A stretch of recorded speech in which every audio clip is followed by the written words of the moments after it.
Hello, ladies and gentlemen, and welcome to the Say Report. I'm your host, Devin Decker, and joining me, my host companion, Sejan Sarowick. Sejan? Hey everybody, what's going on this week? I almost called you my host, Champignon, which is onions, right? Is that French for onions? Why is that in my head? I don't know. I am your onion because I have layers. Oh, look at he made it work. He made it work somehow. I don't know how you made that work. Shrek, it's Shrek's 20th anniversary this year. We Yeah, haven't something talked like about that. that at all. Hi, welcome to the Say Report, the show about everything. Though this week, Except Shrek, and let's talk about that for like a second. The reason that we have not talked about Shrek and probably won't ever get on a too big of a rant about it besides this one is simply because the internet already does that. You know what I mean? It's not that we can't talk about it because everybody else is talking about it. Quite the contrary. It's that the way that people talk about Shrek as if they are discovering something new about that movie every day is really weird to me. Because for 20 years now, I've heard people talk about how they've discovered Shrek, and it's just it's the biggest animated movie of all time, guys. We don't is it is it? acting like I you're, think you're the stone? biggest animated movie of all time is now the Lion King remake. But does that count as animated? There was that Well, whole debate. Continue I though. don't I'm know, sorry but to but pull the. the point is that it's a non-Disney movie that knocked Disney off of its throne. I mean, it's not like it was a small feature that everybody's now suddenly coming to and realizing we misjudged it at the time. Because at the time it also did bangers. So calm down, guys. You're not. I think that's what it is people treat their love of Shrek as if it is ironic and edgy, but it's nah. We all kind of just like that movie, guys. We can all take a seat. We don't have to it feels really awkward the way that some people talk about that film online. Yeah, you're not wrong. I've never really put much thought into it, but Shrek is one of those ones that is strangely discussed online. And not that it's strange that it's discussed online, it's that the way that it's discussed online is strange. But here's what I'm going to do, because we're the Say Report, right? We're the princes of the promise. If the Say Report is still producing new content on the anniversary of Shrek Forever After, we will do a Shrek episode. And I don't mean an episode about Shrek. We'll cover the entire canon of Shrek from the from the book all the way through to the musical. And coming for you too, Puss in Boots. You're not getting away from us that easy. Well, I mean, he's not wrong. Puss in Boots will happen, but we'll do it. We'll even do the thing. We'll do a big Shrek episode. But that's what Shrek Forever After. I think was 2008, Mm, possibly 2009. So I don't know. Shrek 5 is coming any day now, so just buckle in. right, exactly. But we're not Shrek 5 is not. We have to get to the date of release of Shrek Forever After. And if we're still doing it, we will then do the Shrek episode. In fact, I would even go a step further and Wet Hot American Summer style, even if we're not still doing it, come the anniversary of the release of Shrek Forever After, say Forever After, we will do a big old Shrek episode. Yeah, I guess that's what it is. It's right now I don't really feel like there's anything new that I can bring to that conversation. So we don't talk about Shrek a lot. It's Yeah. just it's a thing. It's not because we don't like it. It's not because I think that it's weird that people are into it. I just think it's really weird that people share Shrek memes to this day and act like they're being silly because they're remembering a movie nobody else does. And it's no, no, we were all there. We all saw it. All right, last bit of Shrek. We have the next 30 seconds to pack any Shrek stuff in, and then it goes back in the box until Shrek Forever After. Shrek 2 is my first experience with spoiler culture, and it might be why I'm so hesitant about getting spoilers or spoiling things, or at least I was for a while, because I went out in a big group function. We closed down the Blockbuster on Friday night, and we all went down to go see Shrek 2. And then I was working with the guys who I was writing Slither with, and they're like, so what'd you do? And I'm like, oh, I saw Shrek 2. And they're like, oh, what happens in it? And I'm like, oh, do you want to know the end of the movie? And they're like, yeah, you can just tell. We're probably not going to see Shrek 2. So I told them what happened in Shrek 2. And then 2 weeks later, he rained holy hell down on me for ruining Shrek 2 for him. I still haven't gone seen it because you just told me how it ends. And I'm like, you told me to. What do you want from me? Yeah, people can get weird about that stuff, man, and especially when Shrek's involved, apparently. Apparently, I've never seen Shrek 3. There's the last one. Any other Shrek bits from Siegen before we go into the episode proper? Uh, no, man, because the reason that we're not going to talk about Shrek today is because we ain't talking about DreamWorks. That's right. Welcome to the Disney Plus report. You can call us Kurt, because this week we shillin'. Okay, yep. I thought when you said that joke before we recorded that you were going to get that out of your system. I did not understand that that was actually going to be brought into the show. Well, here's what I've learned. Here's the thing that I've learned. Every conversation is a rehearsal for your next conversation. Think about that. Oh my god. Like every time. What is life but a stage and each of us a player? I'm not going full Shakespearean, but it's one of those situations, right? So, like, say you tell somebody, oh, I got held up at work. I'm pretty sure I was quoting the great Rivers Cuomo there. I'm just saying. Well, if you don't like it, you can shove it. But you don't like it, you love it. I'm the greatest man that ever lived. Wow. Okay. So Disney Plus Day happened. And that it was kind of a big deal. It was the 2-year anniversary since Disney Plus arrived, and big old air quotes, revolutionized the streaming game. I mean, there's definitely some things that Disney's brought to the table. I mean, not the best things, but like off the top of my head, paying extra money to see things in advance. And I'll be honest, I don't think that that's going away. I don't think it's gonna change for sure. But I think the realization that Disney kind of brought to the table for everybody is they can do that. They can say, hey, you want to see this thing 3 months early, then pay us 30 extra bucks. And a lot of people were upset. But a lot of people ended up spending that money. And what's more important in the business world? Actually, along that same line, and kicking it off from the middle of the conversation, because we should start at the beginning, but I'm going to join in at the middle. With Disney Plus Day 2021, they introduced the IMAX viewing experience to all of the Marvel movies, like to 13 of the Marvel movies, all the ones that have them. Yeah, right? Essentially. Yeah, but in their words, select films have the IMAX experience along with them. Yeah. Which Shang-Chi, which is another thing that we're going to discuss, and I'm very excited to finally talk about it. I can't imagine how... Siegen, I'm so happy that you didn't spoil it for me. Yeah. I watched it in IMAX, and it was excellent. But that sort of premium viewing experience, coupled with the director of Doctor Strange coming out and saying... I never really expected people to watch my film on a television with the IMAX ratio and experience there. I made it for the 1.19 aspect ratio. Like, it really kind of reads to me like that's going to be the next add-on thing. Is that you can watch the IMAX experience for free with your normal Disney Plus account, or... You can, even if you kick in $2 so that they're making $2 extra off of every time you watch a movie that has that available, I mean, it would add up over time.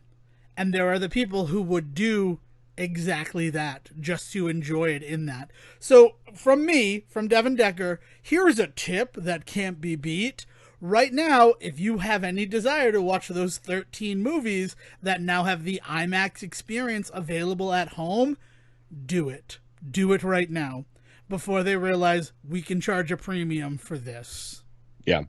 Like that's just like minor examples, right? And that's the thing, and that's the way that Disney kind of makes its ducats. Is it doesn't reinvent the wheel so much as it just kind of slowly reinvents our need for the wheel. If I can, and that is what they're doing, and so to their credit, much as it pains me in some ways because it's not that I feel like it's good moves that they've made, I do have to say though that I do give them like some credit here because they're probably for me the next best thing to my Netflix experience on a regular basis, and that includes things like Hulu and Prime and stuff, and I've complained before about my experiences with Prime. Unless you have a Fire Stick and are in the Amazon environment, like it's not a great app in any way. The way that it is like under supported on most things, the ways in which the experience is marred by just confusion on pricing and where things actually are placed is a nightmare. Like there's a lot of terrible experiences that I have with Amazon Prime that really it's never climbed above the bottom for me. And then Hulu has gone back and forth depending on what you're doing, where you're at, and all that sort of stuff. But Disney and Netflix are pretty consistent across the board. The only one that I'd really put up there with them might be HBO Max, and even then, the thing about HBO Max for me is that it feels like it's just a television channel in my life right now. There's not much going on app specific about it for me because to be entirely honest, I haven't had the need for it outside of my own home. Whereas like Disney and Netflix, like Netflix is the thing you bring with you everywhere, right? And Disney Plus has kind of become that as well because there's a lot of kids in my life. So like HBO is a nice thing that I do when I watch when I'm at work or like when I'm sitting at my own TV. But in terms of like visiting family, when I went to the wedding a couple of weeks ago, or like when we go out for like Thanksgiving this year, like the things that we're going to bring with us are anything that can play a Netflix streaming service or a Disney one. That makes sense because they have become the kings of the playground, really, in terms of streaming. I was going to say to just support your whole Amazon Prime thing. Any of these ones that have DHCP protection limitations Mm-hmm. on how you view the stuff, that just seems like the most foolish thing in the world to me. I understand that they want to protect the digital high compression, whatever that is, right? So that people can't steal it by like streaming it or downloading it. I understand that we're always going to have that monkey on our back about stealing copywritten work, Right. but the ways that they communicate to you that it can't be viewed on a DHCP device, Yeah. like there are people who are only using Amazon Prime because they have Amazon Prime for the shipping, right? Yeah. And if they don't have a Fire Stick and they're just trying to use it on their computer and they don't know that their monitor isn't compliant with that because Right. they just bought like a Dell pre-made or an Apple like iMac. Or God forbid on their own computer built it themselves in some way. Right, exactly. Yeah. And then Yeah. like you go to watch something that you paid for and then it's like, oh no, this is not supported because of the monitor you decided to use. Or literally the cable you bought. Yeah. If you don't have a cable that can transport the right type of information, because I'll tell you a dirty little secret from my 1 year working under the Netflix banner, is Netflix has that issue as well. The difference is that Netflix has in place the ability to read that message and then reconfirm that message depending on what other information it can get. So Netflix will go a little bit further. So their issues with that compliance, because that is something that all streaming services have to deal with. It's just whether or not it's how they want to go about stopping their consumer, whether or not they do. And a lot of these guys just don't. Amazon does because Amazon has some opinions about that sort of stuff. And anyway, so Netflix has the same kind of issues. It will get that, and every now and then somebody will come across a thing that they just can't use.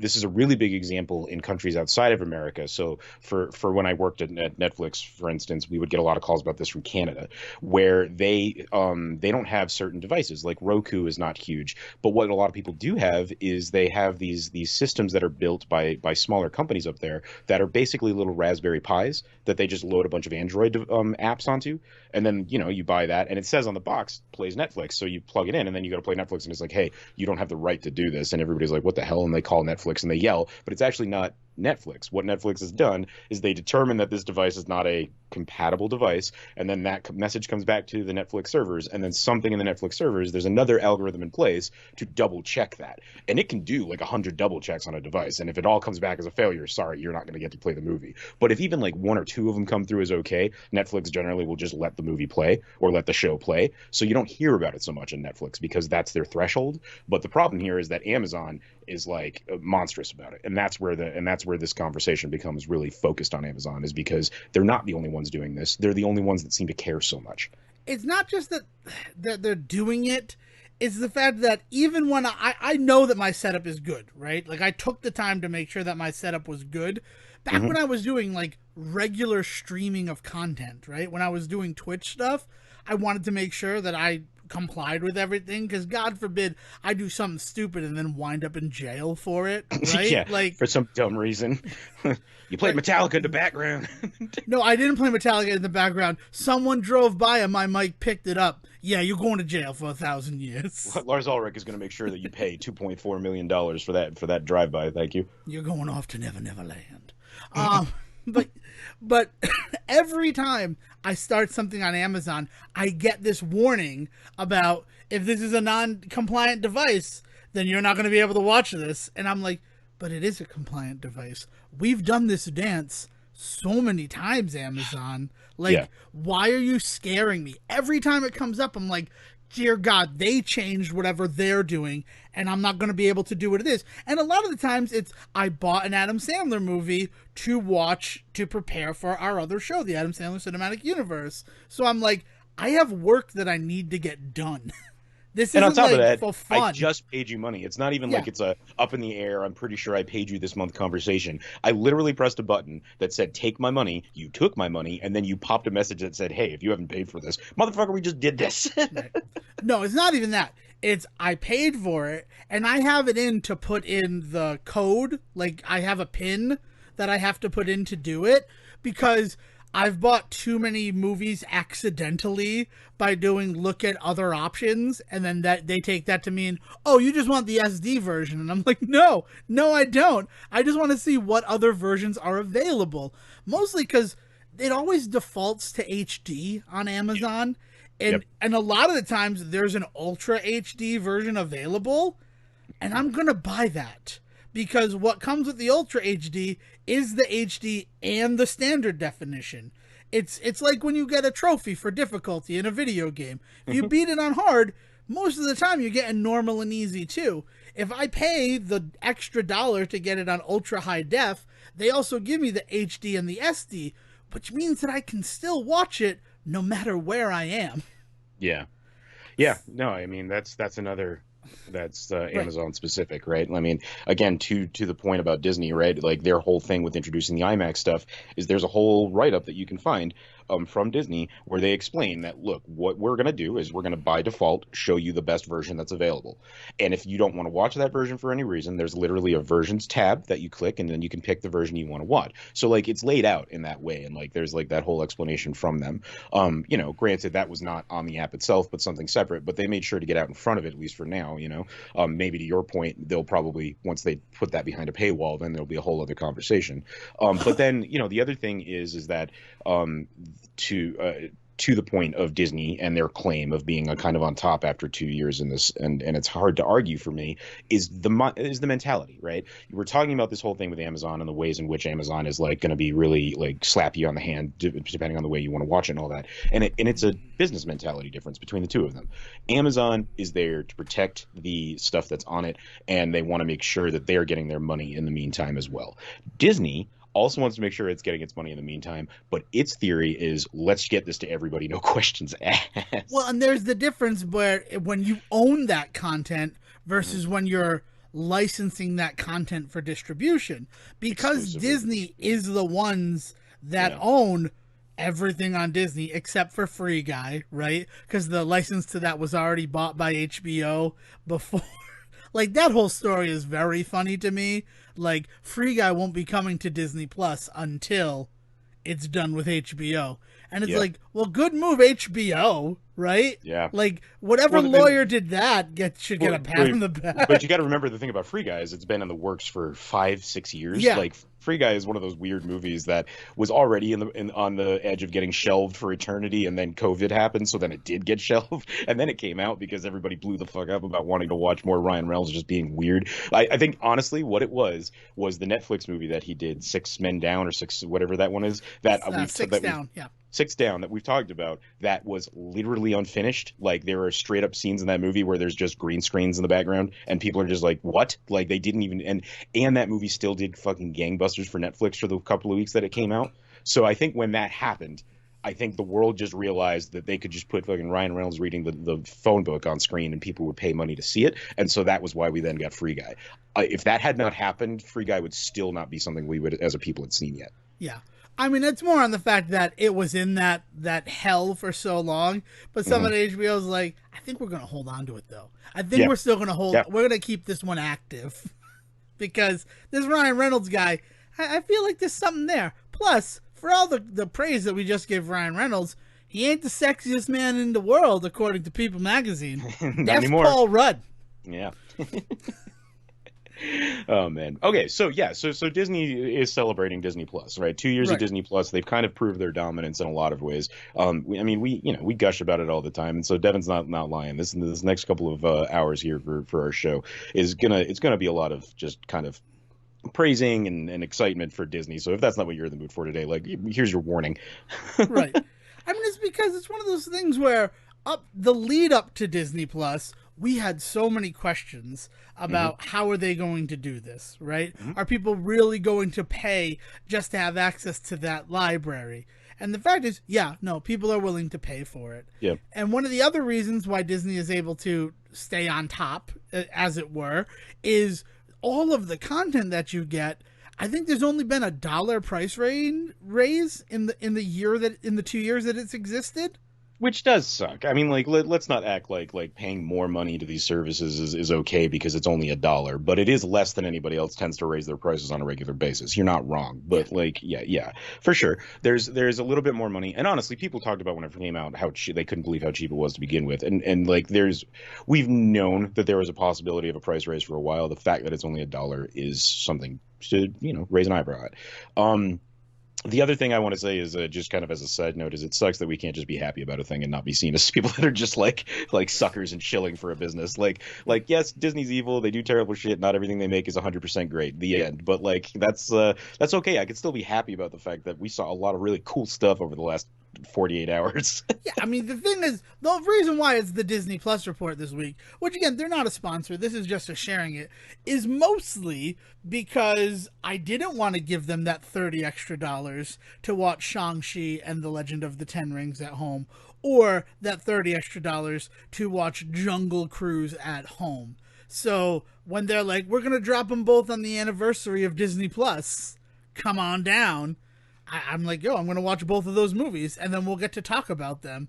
Hmm. But, when you're stuck in the trappings of Disney treating it like it's a huge celebration that they made it 2 years, it's Yeah. kind of hard to not somehow get that on your shoe and traipse it into the house with you. It's just a fact of the matter. And I'd rather address it head on and the fact that they're celebrating everything. And honestly, what I was going to say, the thing that led me to, oh God, IMAX experience might be a paywall somewhere down the line, is I wanted to praise them for with The Simpsons, when the Simpsons are on Disney Plus, right? Like, just let that sink in for a second. Like, there are shows that like, oh, this one's too bawdy, we're gonna put it on Hulu. But the only place to watch The Simpsons now is Disney Plus. I don't freaking know. If there's another Simpsons movie, it's gonna be a Disney movie. Retroactively, The Simpsons movie is a Disney movie.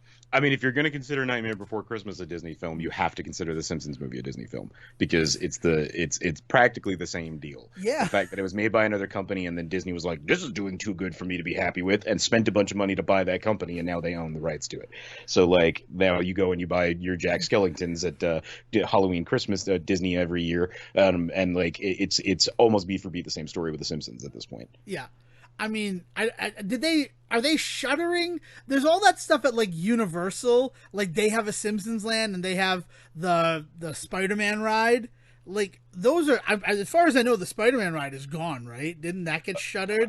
It's one of those things where Universal was kind of shaking in its boots because it was just kind of holding on to stuff by Disney's good graces, and I think that it's more that that Universal, not wanting to eventually face a terrible lawsuit from Disney, decided to approach Disney and say, "This is how long we're going to hold on to stuff, and then slowly start closing things down." Because at least from a public facing standpoint, it's been very much Universal's making the decision to close down this area of the park coming at this time, for obvious reasons. They're not hiding the fact that it's because Disney now owns half of the properties that we had bought into, but because like I said, they're not hiding from that, but they're making the conscious like decision to do it themselves before Disney tells them kind of to do it. And I think Disney's just like pleased, like, yes, that's right, do as I want. Until Mario comes in and Mario and Mickey Mouse fight, because that'll be fun. I'm here for that day. Bring me that Smash Brothers game.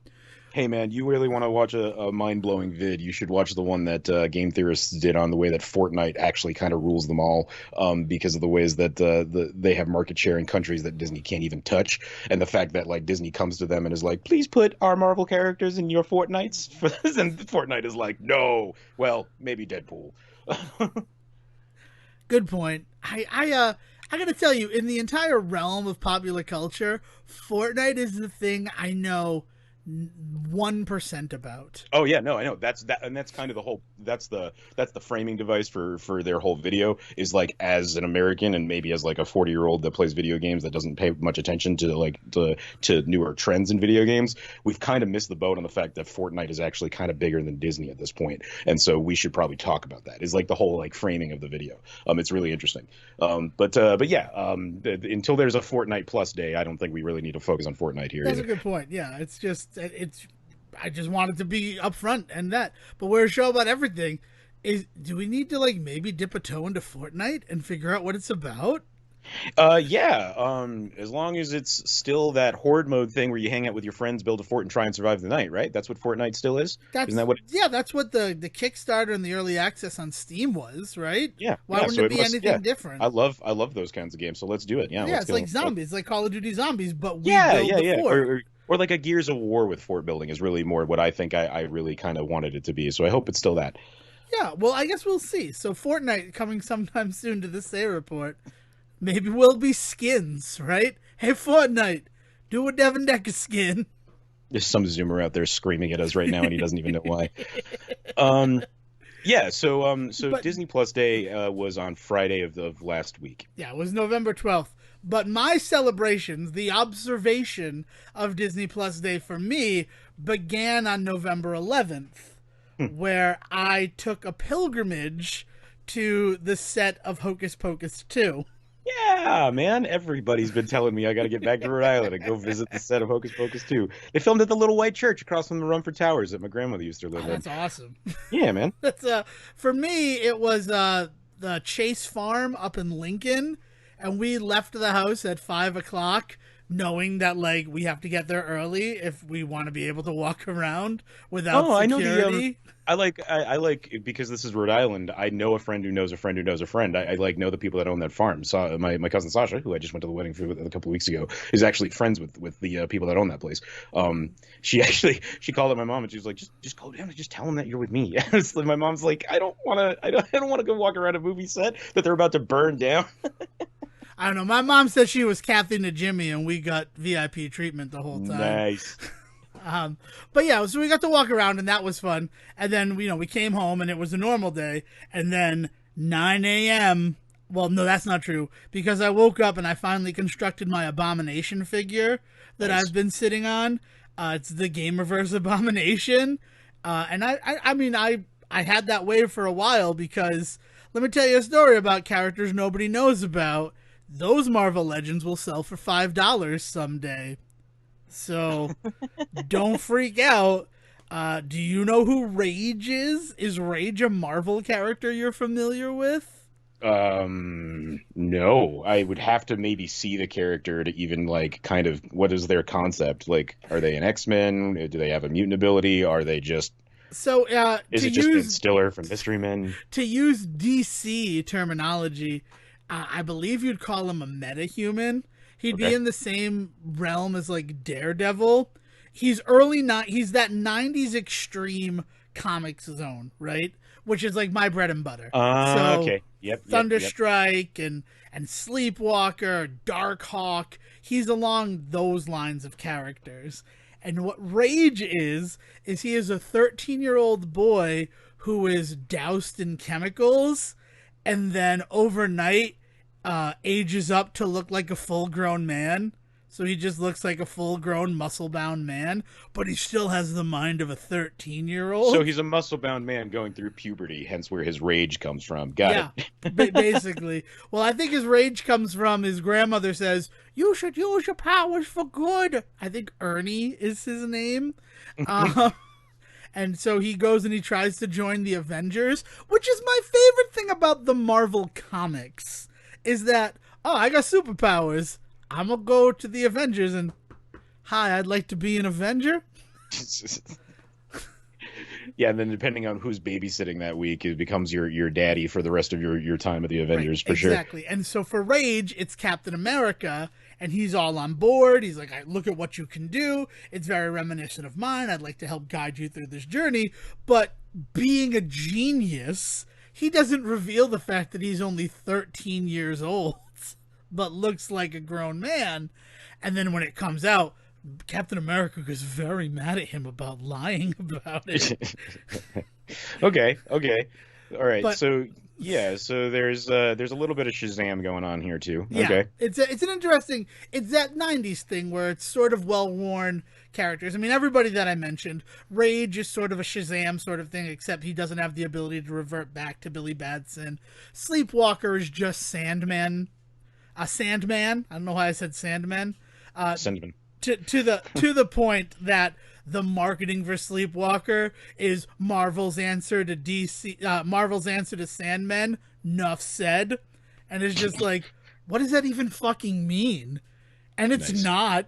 It's just a guy who walks in the dream realm. You're not getting the same complex storytelling as you get in Sandman. I mean, which is why I kind of like it. I like that Sleepwalker is just like, oh, I'm bonded to this human, and when he sleeps, I can escape into his world. It was an accident. Please buy my comic. Sorry. So I built my Abomination figure, and then 9 o'clock rolled around, and we watched Shang-Chi and The Legend of the Ten Rings. And now we get to finally talk about it. And then you got to play with your Abomination doll. Yes! I didn't even realize that the spoilers, obviously, for Shang-Chi. And when it's called Disney Plus Day, I'm sure the description of this says spoilers in it, because I wrote the description for the episode. But yeah, we're going to spoil these things. We're talking about them. This one's been out since September 3rd. So, like, you had a chance. And also, it's on Disney Plus. So pause it, go watch it on Disney Plus, and then you can come back and hear us talk about it. So here's a 5 count. 1, 2, 3, 4, 5. The Abomination showed up. Yeah, not even that big of a spoiler, really, but because it's for a scene. But some really cool context to that scene. Yeah, man, I love that. Another admission that film exists within this universe is always a plus for me, as far as I'm concerned. I love Incredible Hulk. It's probably my favorite Phase 1 is Thor Phase 1, because if Thor is Phase 1, then it's Thor. I'm pretty sure Thor is considered Phase 1. Yeah, so yeah, I don't know exactly on the timing on that. But yeah. Incredible Hulk is the one that kind of, for anybody that's not familiar, faced a lot of really weird conversation in the early days because they replaced Ed Norton with Mark Ruffalo. So then a lot of people thought, well, then that means that movie doesn't count. But then they brought in Thunderbolt William Hurt. Yeah, they brought in William Hurt into future films and stuff. Also in that movie, like that was also the only time I think they'd ever tried the different credits scenes depending on what showing of the movie you went to. Like different theaters got different cuts or something like that for just the mid credit end credit scenes. And one of them was Robert Downey Jr. showing up and talking to Thunderbolt Ross in a bar. So like it was like a weird back and forth of just like, what does this mean for the larger universe at a time when we had no idea what that even meant. Right. It's the second step into the MCU. Yeah. And so for all intents and purposes, it was kind of like its weirdness led to kind of a lot of the weird off-screen conversations that I really do think kind of reinforced what makes Avengers and the whole MCU work, is because it's not just about what's on the screen. Like they really have created a world where people that never used to have these conversations now go out and have dinner and talk about like what they love about what Captain America showing up for one scene in this movie must mean about the world in general and stuff like that. Like my mom talking about the not actual history of these characters but possible history of these characters is like the nerdiest thing I think I've ever heard her talk about, right? And you know, all credit to that. And I think it gets started with the Incredible Hulk and the conversations that everybody starts to have about whether or not it is even part of the continuity. But yeah, like I said, always great when they just reconfirm that for me, because I've always believed it was part of the story.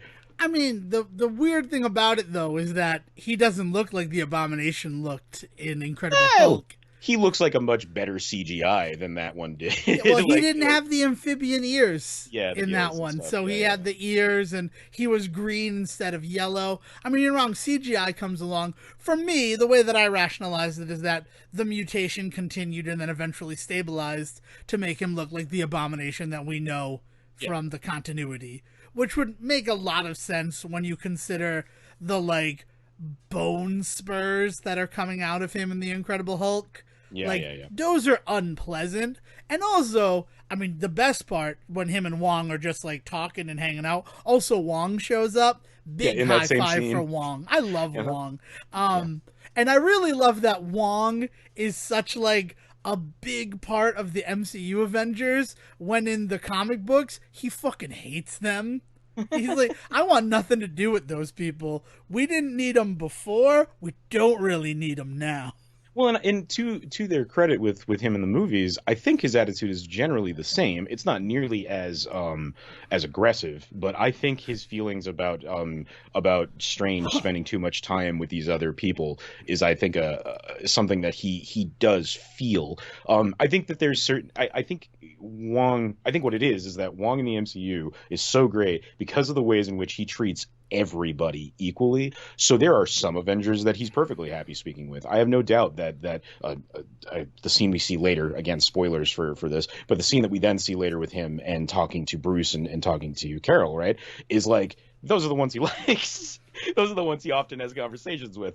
But I don't think I could see him having that same relationship with a Tony, if Tony was still around. Tony was that still sort of alive, thing. yeah. You know. But that's what I mean is I think there's definitely still some of that attitude in him, and I think we'll see more of that sort of thing in the new Spider-Man movie. Right, and I think that it's going to be exciting.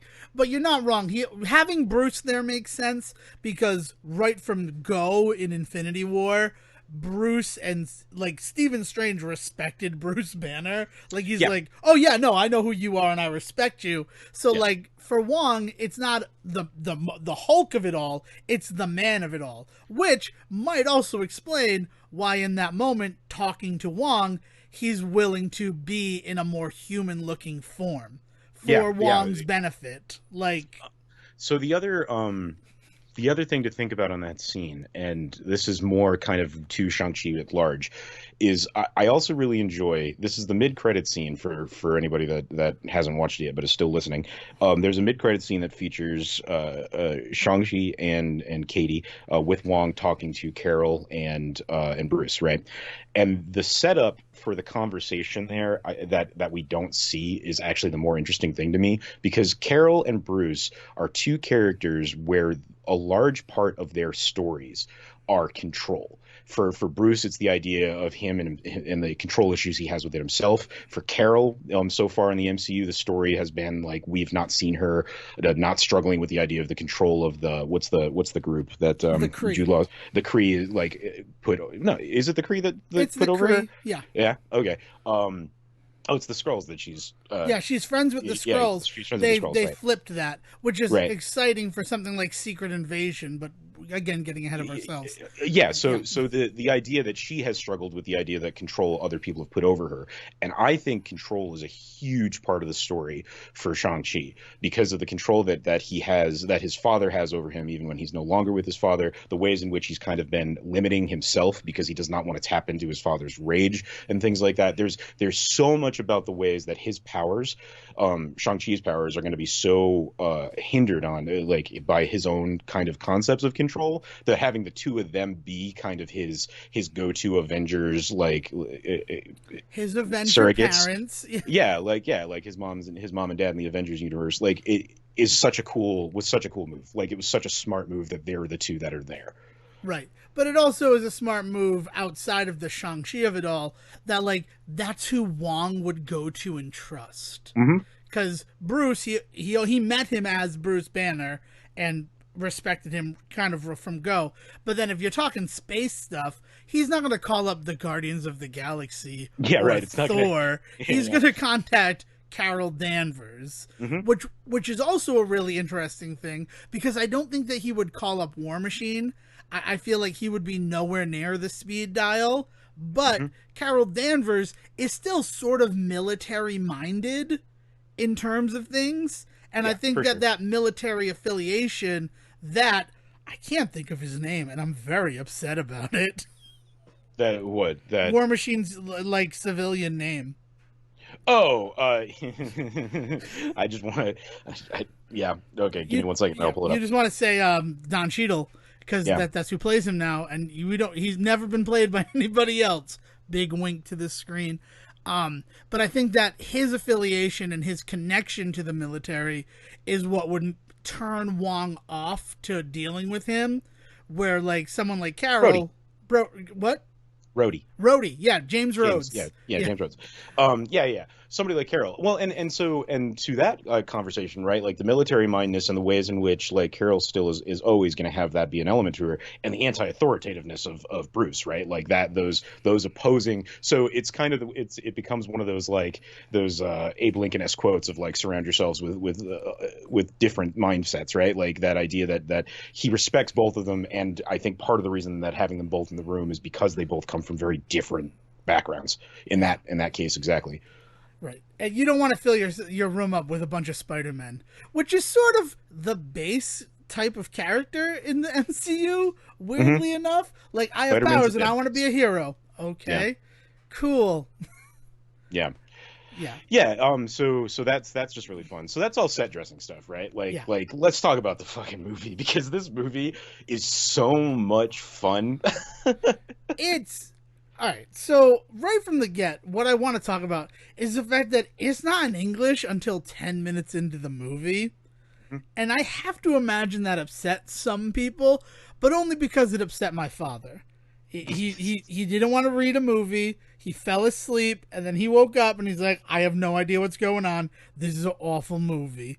And he's like, it didn't grab me in the first 10 minutes. And I'm like, well, it was in a different language in the first 10 minutes. So I kind of get where you're coming from. And it wasn't like visual storytelling. It opens up with a foreign language exposition dump that is super important to the next 2 hours of film that you're going to be watching. Yes, but the visual element that it grabs you with is some of the best, like, Hong Kong cinema style fight scenes that I have seen in a while. Like, the wire work fighting, and that's not an insult. That is the style of fighting that is there. Is some of the best stuff that I've seen on screen since, like, Crouching Tiger, right? Like, it is the kind of thing that it sets a standard for, like, what I hope I see in the next next Matrix movie. Like, that kind of, like, level of just fun, really well crafted. So, like, yes, there is definitely an exposition dump going on, but really it's more of, like, I don't know. It feels like we're here for the Legend of the Ten Rings, and it starts out as this is the legend and starts to tell it to you. Exactly. So, like, in a lot of ways, it's just what's on the tin, man. Like I don't know if I'm upset by the quote unquote dumping of exposition, especially because in the context of the larger story of this movie, it actually isn't that much information. Oh yeah, no, there's a lot of story to this movie. I'm just explaining what I said to my father about, like, why he wouldn't do it. Like, you weren't there for that. You weren't on board for an exposition dump that you had to read, right? Yeah. You liked Star Wars, which is sort of the same thing, but I kind of get where you're coming from. And it was disappointing because that set the stage so beautifully. right into its transition from all of that into us thinking that Shang-Chi is going to be a Danny Rand Iron Fist-esque character driving a friggin', $1 million car, and then, oh no, he's the valet. Yeah, yeah. Like, and that's just such a good cut in terms of like filmmaking. They really made that work. The storytelling on display in this film is exceptional.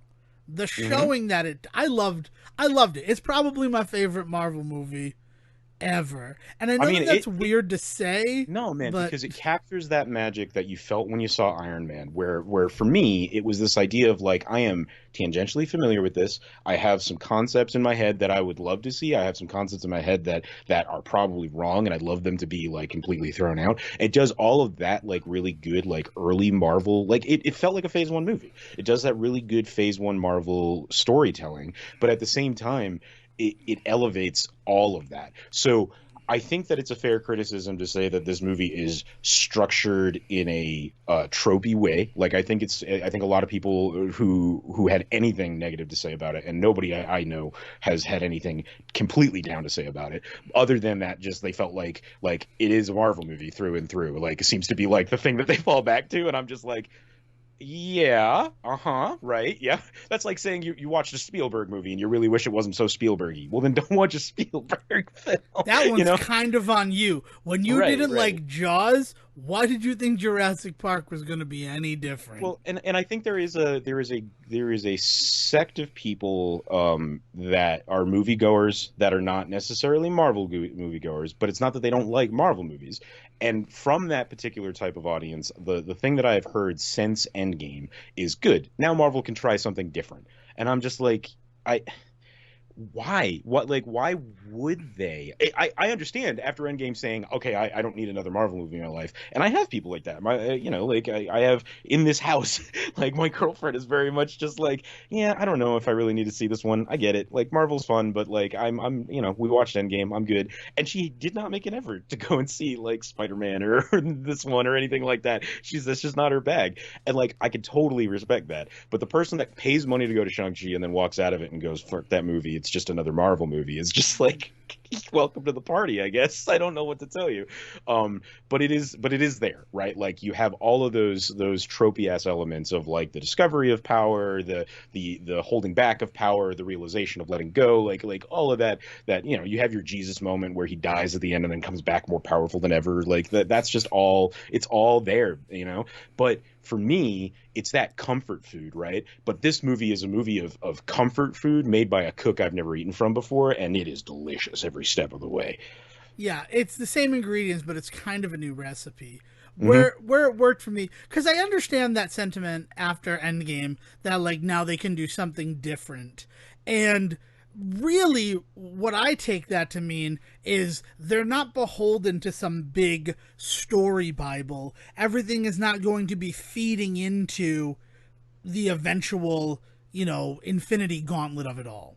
Right. These movies are going to be movies that can tell their own little self-contained stories, and then we can see how they're going to connect eventually. Right? Yeah, one of the things that I think this movie does really well, and again, this is a very Phase One move, so it's not that it's never been present in Marvel before, but it's not that the world is in danger. Yes, there is comments made by the third act of this film that if we don't stop him now, then he could destroy the world. Like that, it's not that those lines aren't said, but it's that the stakes the entire movie are not to save the world. Like the stakes for the first little bit are he wants to save his sister, then we kind of get to the resolution on that, and they realize they need to work together to save the rest of their family, quote unquote. Family's a huge element in this movie through like every step of the way, and it's never forgotten. But it is so focused, right, on him. It's so focused on his relationship with Katie and his relationship with Xiling, his sister.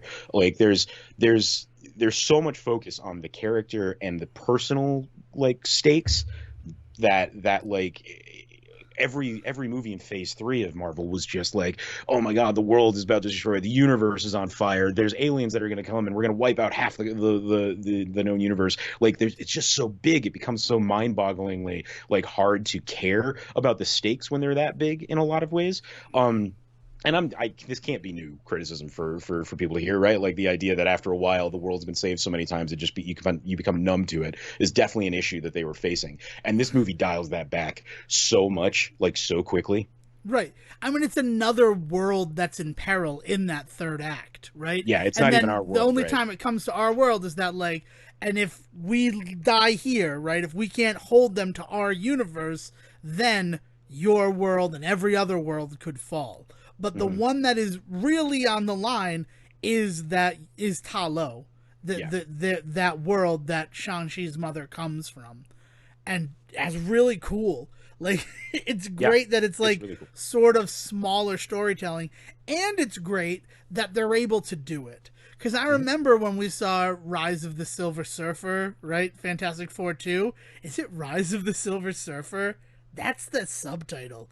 What a stupid title for a movie. I'm sorry, just thinking of it. Um, As if they wanted him to come out to become some huge character that was like, never going to happen. right, like it's just like I don't know. And that movie is just the first movie with Silver Surfer, but they also defeat Galactus at the end. Yeah, yeah, Like, right. and then I'm like, well, now there's not going to be another Fantastic Four movie. As better than the first one as this film was, they have nowhere to go.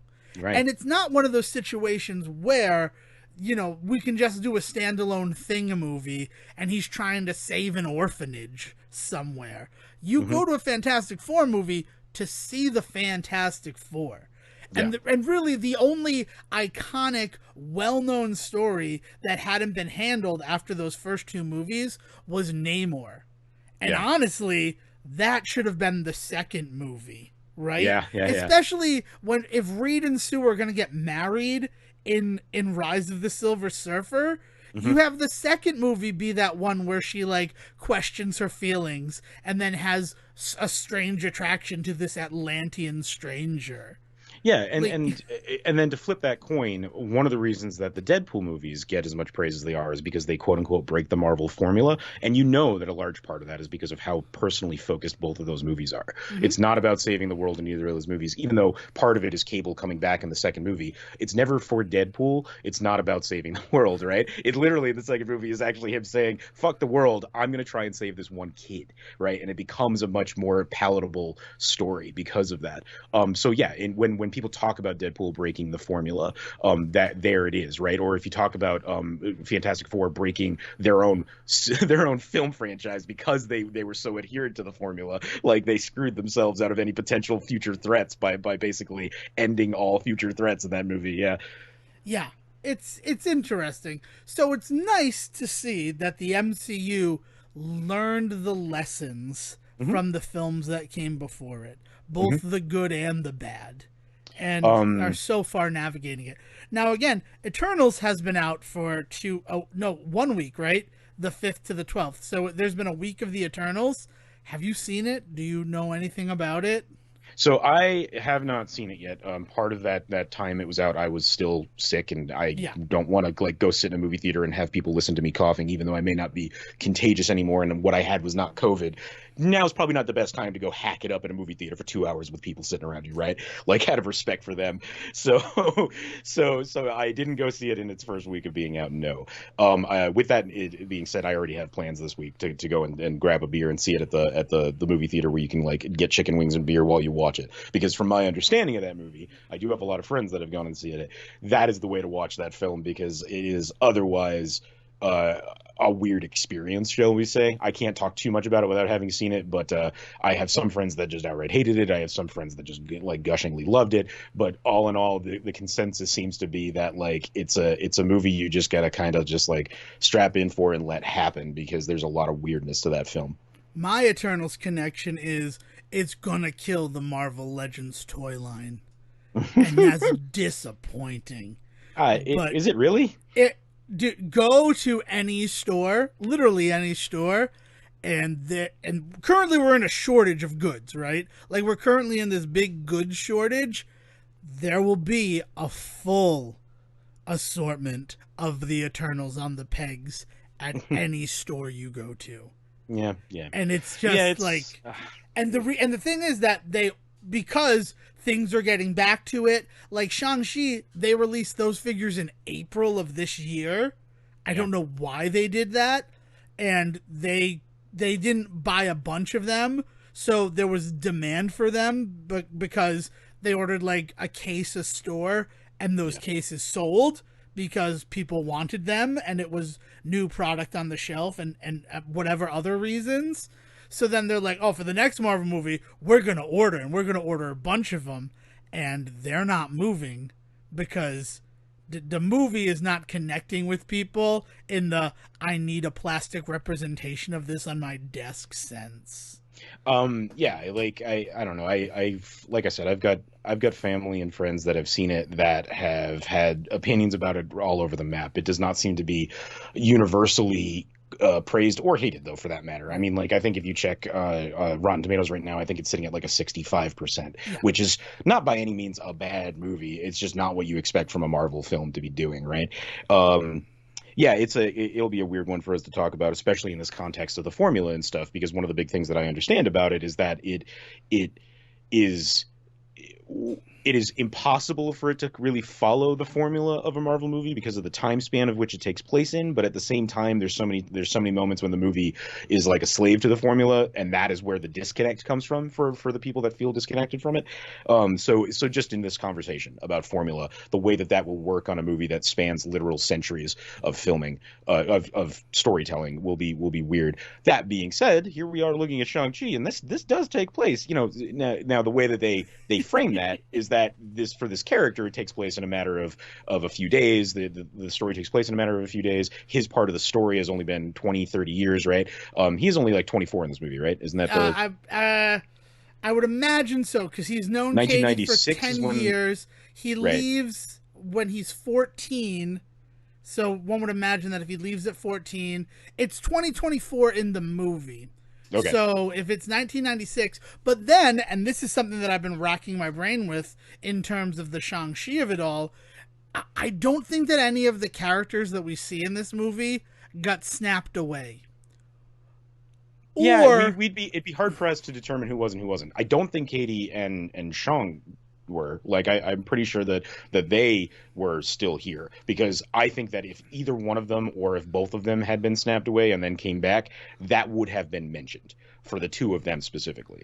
Anybody else? Don't know. I mean, his sister might have run. We don't know. I mean, or maybe she did not. Maybe in the snap she got to like that's how she road established the warrior golden style. dagger. Right. Like, So there's definitely conversations about how that affected it. We know it did affect it because it is mentioned in the first couple of moments with Sean and Katie and their friends at the restaurant, where one of their friends says, "We now live in a world where half the population can just disappear with a snap." So like I realized I needed to grow up, and like that's a an awesomely like subtle line, because like it hardcore establishes this. It slaps you in the face with that. But what the subtle part of it is it really does kind of show you like the ways certain people reacted to that moment completely different. Because like I said, I do not believe that Sean and Katie snapped away, but clearly neither did their friend there who's saying this, and her reaction to it was a very different reaction than their reaction to it, right? It was really cool, because I think one of the things that this movie does really well is it establishes the idea, and this is going to sound problematic, and I apologize if I don't use the right wording here, but there is a real issue in American cinema and for American audiences that an Asian face on screen represents all Asian faces. And this movie does everything it can every step of the way to remind you that there are multiple cultures within that culture. And so like things like the idea that Aquafina's character, Katie, like she only speaks certain types of languages. Like there's like a moment where we know that she speaks, I believe they're speaking Mandarin at home. This is where I decide I'm going to get offensive, and I apologize if I'm getting things wrong. So when she speaks to her grandmother, she can understand her grandmother, but she always speaks back to her grandmother in English, right? And that sort of thing. And then there's a moment later where they go to Macau, and John starts talking to her in Chinese, just pure urban Chinese, and she's like, "I'm sorry, my Chinese sucks. I can't keep up with that." So like there's that establishment of like different languages, and then there's also this establishment of different different cultures and things like that too. Like the idea of Macau just being this basically this like Las Vegas of the East, and like there being this like weird underground fight ring there and all this sort of stuff, versus what we then see in Ta Lo, which I know is supposed to represent another world, but it also very much embraces a very particular type of cultural like markings of that of over in the East, right? So like there's a lot going on in this movie to really kind of inform a Western audience of what that world is really like. And I think that that's hugely important for this film for a number of different reasons, not least of which, much like Black Panther was attempting to do, this is Marvel, like, making it known that they want to try and be better. And I think they do a really good job with that this time around. Oh yeah, I mean, I am someone who was raised on a lot of Eastern like folklore and fairy tales, and all of that stuff that I was taught as a kid, getting to see it on screen and represented with like the respect that it deserves. Like, Yeah. it's not throwaway, like it's reverential. It was awesome. And like it hooked me from the second that like these are the stories, and talking about Ta Lo, which is essentially like a heavenscape for them. Or Oh like, man, yeah. but then even from a filmmaking standpoint, the ways in which Yeah. things differentiate, because you do have the wire work fighting that's going on there, right? But then you have that beautiful moment on the bus, one of my favorite scenes in Marvel history. Say what you will about where this movie stands in as a film in Marvel history. I'm with you right now. It probably is right now my favorite. Like I'd be hard pressed to talk about another Marvel movie I love as much as this one. But that fight scene, no matter what, is always going to hands down be the best fight scene I think in Marvel history right now. Is when he is doing, and it is to me, and I may not know much of the history here, but to me, that was one of the most Jackie Chan style fights I've ever seen. The ways in which he moves in and out of the piping of the bus, he uses like elements on the bus as weaponry and things like that. The way that he jumps outside of the bus and then stop for the joke beat where he's knocking on the door, like, please let me in. Like it was like watching Rumble in the Bronx. Like I felt like it was a cut scene from fucking Rush Hour. Like it was one of the most so that style of filmmaking for a kung fu film, right? Like is just was it spoke to my heart, right? And then later on, you just see some just hardcore just street fighting, especially when you get to the stuff with him and his sister. Specifically, their fight in the ring and stuff is like it almost felt like watching Tony Jaa, like that style of filmmaking, where people literally get their legs broken in fight scenes just to make it more real. Like, I mean, like no joke. Like that's one of the things that those movies were kind of known for, is like you see people get their arms broken in the Protector, and it's because that guy's arm was actually broken on set. Yeah. And they were just like, fuck it, put it in the movie. Yeah, we're gonna use it. Are you okay if we put it in the movie? Yeah. And he's like, yeah, with a sling on, sure. Yeah, so the ways in which all of the different fight styles like all come into it too, and it all makes sense, was just was so good. And just another way in which it really celebrates that style. And so but then even the ways in which it's filmed, right? Because that moment when they first get to Ta Lo, I looked at the girls yesterday because we watched it immediately when it came out, and I was just like, this is Jurassic Park, right? Like this moment where they're driving this Forerunner, and there's all of these fantastical creatures around them that they're just marveling at. It was literally that scene in Jurassic Park where then they roll up on the Triceratops that is that's having a baby or is It's infected sick. or whatever it is. It Yeah, ate something but like bad. that whole moment, right? And so there's such a love of cinema of all kinds in this movie. There's such a love of this culture and other cultures. It's just ridiculous, like how much in this movie you're gleefully just picking apart, just like yes, more of that, more of that. Yeah, it speaks the language of cinema in a way that really connects you with just so much that's going on.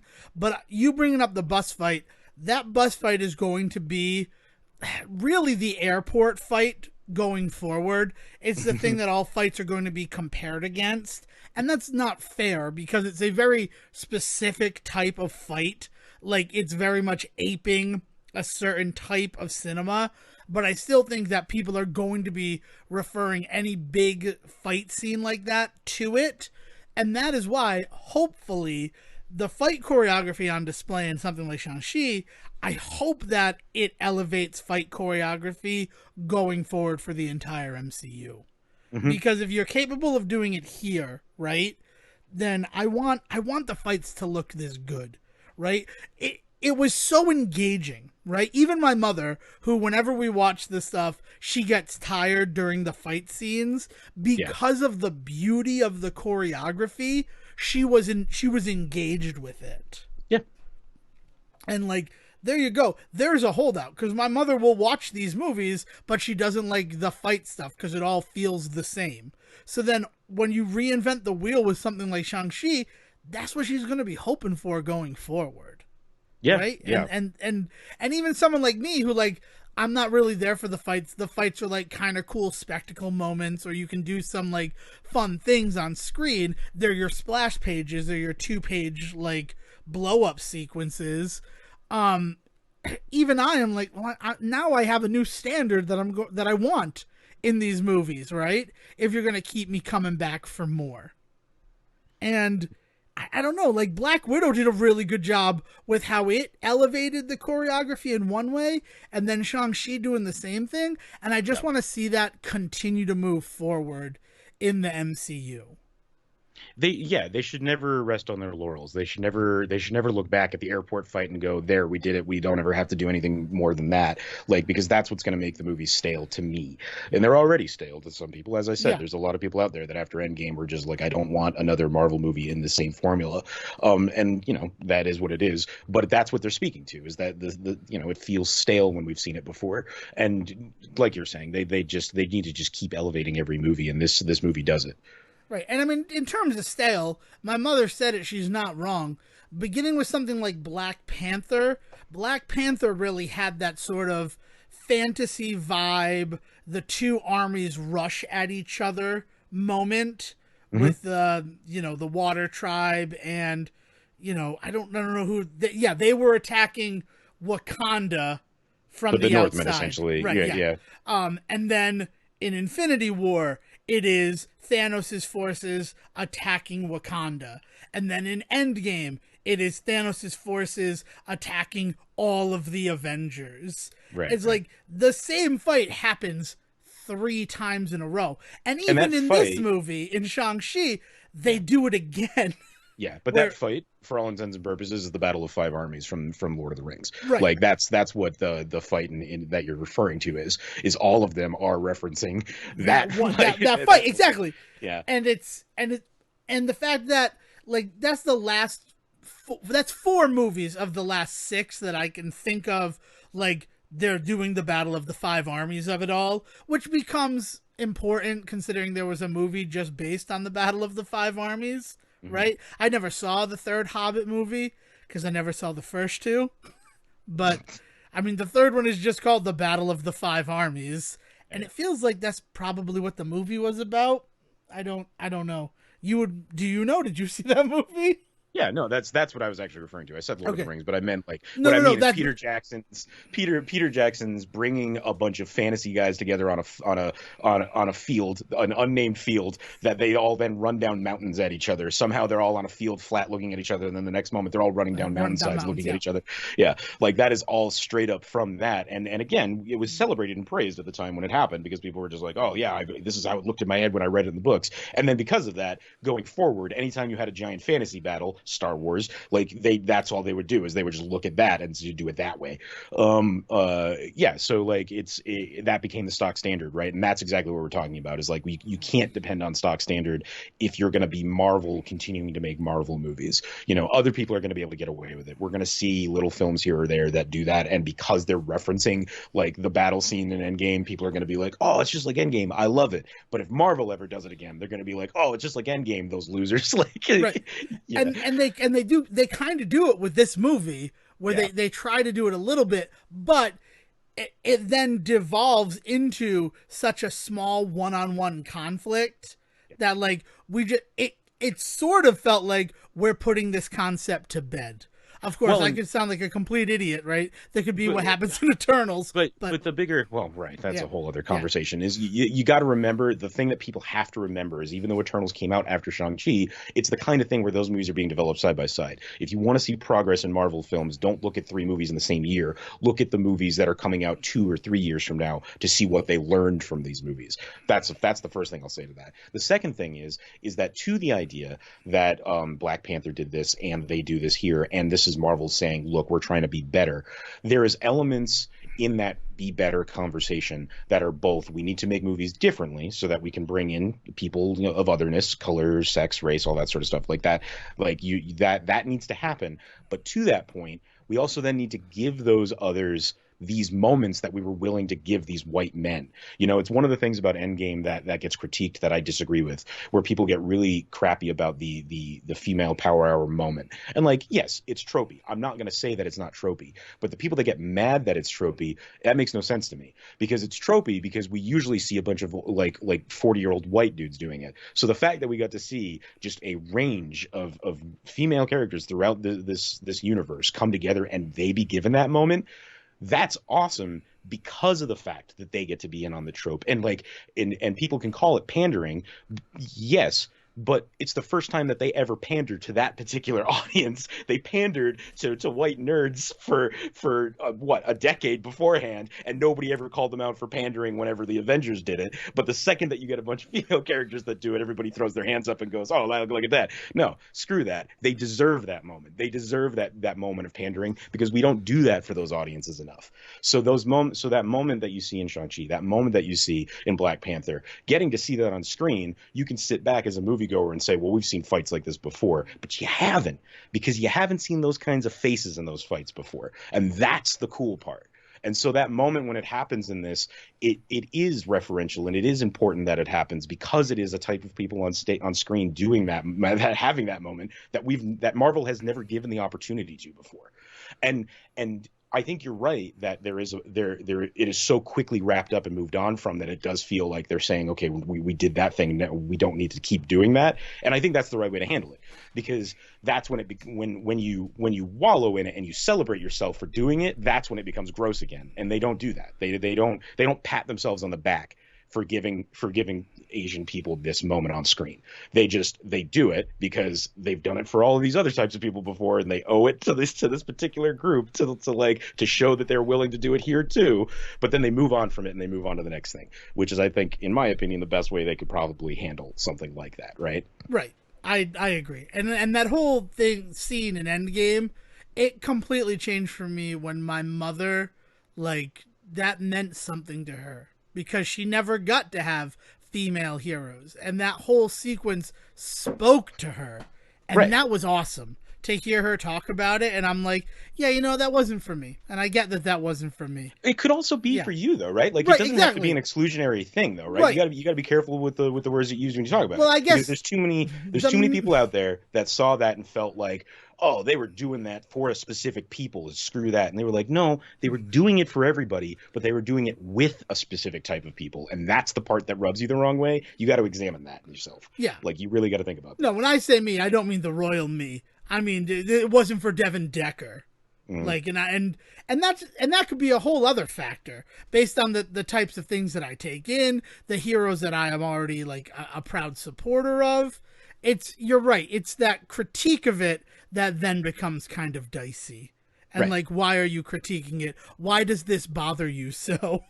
I mean, it's one of the things with Eternals that I'm going to have to look at, because it has been brought up not just by, randos on Twitter or the internet talking about it, but also close friends of mine that have seen it and enjoyed it, that they're hard pressed to find someone upset by Eternals that has not had the benefit of that in their life. You know what I mean? Like, for lack of better terms here, a lot of their white friends seem to be the problems having issues with Eternals. And I'm just like, oh, that's interesting. I'll have to keep that in mind as I see it, see if there's something going on there, because it seems like that seems to be where the line is for a lot of people. And again, like, I've not seen it yet. I don't know enough about it to really kind of dig into it, but, like, that is something that has been thrown out by many people, both in my life and around my life.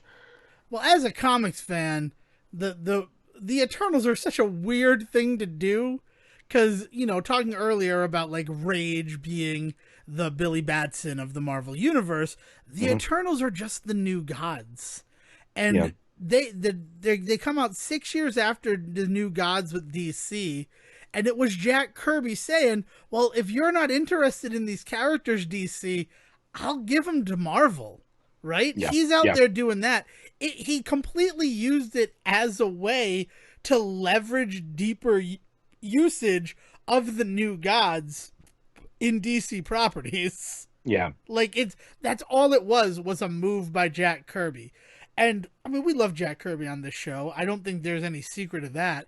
And it worked for him, right? There's a reason why Darkseid and Steppenwolf were in the Justice League movie, and it's because of the Eternals. Yeah. And so then when like you take one of those groups of characters and you're like, this is going to be the group that we make a movie about, it's like, well, that feels just a little bit strange to me, knowing what I know about comic books and the whole reason that they were even developed as characters. Yeah, for sure. But I mean, like at the same time, like when they said that they were going to do Guardians of the Galaxy and focus very specifically on the Peter Quill era, like was that threw a bunch of comics fans for a loop, because for a lot of people that wasn't the Guardians before the James Gunn Guardians of the Galaxy movie. There were a lot of people that remember like the Guardians from 30 or 40 years ago when and Quill and Groot and Rocket were not part of that, or the X-Men for that matter. There's so many people that talk about it. Fuck, you want to talk about like weird teams that weren't really the comic book teams? Like, let's talk about the Avengers. Like, like there's like, these same people that are supposedly picking apart the fact that the Eternals feel so foreign to them because it's not the Eternals they know, quote unquote, are like the same people that don't seem to have any issue with the fact that you don't see Spider-Man on screen in a Fantastic Four film. Like, what do you like? I mean, like, I don't know. It's a weird line in the sand to draw, because comics consistently have these new creators come in, new artists come in, changes made, like glow ups given, and glow downs. And some instances you see characters that get like declawed a lot because they feel like, okay, we overpowered. Imagine if somebody came in though and said like, Superman's got way too much going on. Let's dial back a few things on Superman. And there's definitely people that would just be like, no, I mean, in some ways there'd be this idea that like you're changing the entire universe if you do that. And so there's these conversations that are had, but they're never like vitriolic like they can sometimes get with movies, right? I don't know. There's something about the second you make it a moving picture that people lose their shit. Not it's that we mass don't see appeal. vitriol in, it's that in some of the stuff with like Black Superman nowadays. I'm not going to ignore that. I want to make sure that people are aware I'm not completely ignorant to the vitriol that comics creators face on a regular basis. They definitely do. It's just that you don't hear about it on late night TV like you do when it happens in a movie. When it's a movie, but that's because movies are for the masses. In a way that, like, we just talked about it with, like, I don't think George Costanza would watch movies. Yeah. No, he probably would, because he wants to seem like he's cultural, but he's not going to read Breakfast at Tiffany's. I very specifically said, this is me covering my ass for a conversation we didn't even have on I air. know, I love it. But I very specifically said, it's not that I don't think he watches movies. I don't think he watches movies of his own accord. I think he only watches movies when there is a reason to do so. So it could be to get in on the zeitgeist to make sure that he can appear smart in conversation, or it could be because he wants to show off to a lady, so he went to the English patient, like that kind of thing. But I don't think he would go out of his way to see the movie in question was the fucking made-for-TV ending to Twin Peaks, Fire Walk with Me. I don't think he'd go out of his way to see Fire Walk with Me. I really don't think he would. There was enough people in the world that were like, I'm not going to watch that because screw that. They screwed that show up after the first season. That he would probably, in order to appear smart and not have to do the work, not watch that movie. but I feel like he would own that movie. Own it, sure. He would own that, so that's I'm like, oh, Twin Peaks Fire Walk with Me. I preferred this series, and then that writes it off, right? Yeah, exactly. But I own it because I needed to see, but I still preferred what they did on the series. It didn't really work for me. Yeah. I'm not a big fan of finales. George Costanza in the Marvel era would have been a wild character to watch. Curb Your Enthusiasm. Never mind. Yeah, it exists. I mean, the Robot Chicken did a sketch with Larry David and the Avengers. If you want to go out and just enjoy. The funny thing is he has an Untuck It shirt, like that's the whole big thing, and they're like, you have to give up what you love to get the Soul Stone. You don't shut up about your shirt. And he's like, yeah, but the guy who made it, he turned to dust. I can't get these anymore. It's good. It works. But yeah, it's one of those things. But because movies are for the masses, right? Yeah. It's not like comic books are also for the masses. Anybody can read them, but they're not as legitimate as when something becomes a film. And think about like those conversations. Like I talked about, not Trumbo, the Capote, and his whole thing that like anytime he was writing a book, he was thinking about how it could get turned into a movie. Right. Like that was one of his favorite things to say when he would go out to parties was, I'm working on a novel. It's going to be a fantastic film. Yeah. Like, Yeah. oh, okay, why not just write a film, Truman Capote? Because he knew the way to go about it is that you make your money and you hold your status by being a novel writer, but at the end of the day you really get out there by making the movie. So Yeah. that was he knew how to play the game. Yeah, he knew how to That's play what the that game. was. But that right there is because there are a bunch of people who've never read Breakfast at Tiffany, but I think, well, maybe not in 2021, but you'd be hard pressed to find somebody who hadn't seen Breakfast at Tiffany's up until. I mean, that's why that's the movie, that's the book that they're reading in that Seinfeld episode with George. Is Right, because right. everybody's seen the movie, but few people have read the book. So then that his solution is to watch the movie is so you're not wrong. He's not the type of person who'd watch films. But then you also got to think he watches Home Alone like 4 years after the fact because he realizes, well, this thing's sticking around. People are still talking about this Right. piece of shit, so I got to Right. watch this movie. Yeah.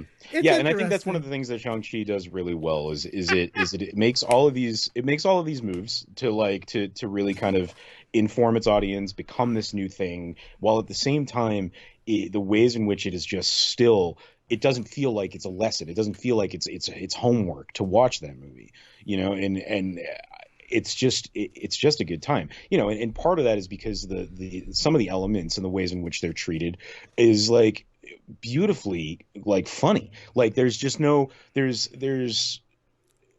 hiding how weird the introduction of um uh, I want to just call him the Mandarin, but what is his name? Wenwu. Not the action. No, Oh, Trevor not Wen Slattery.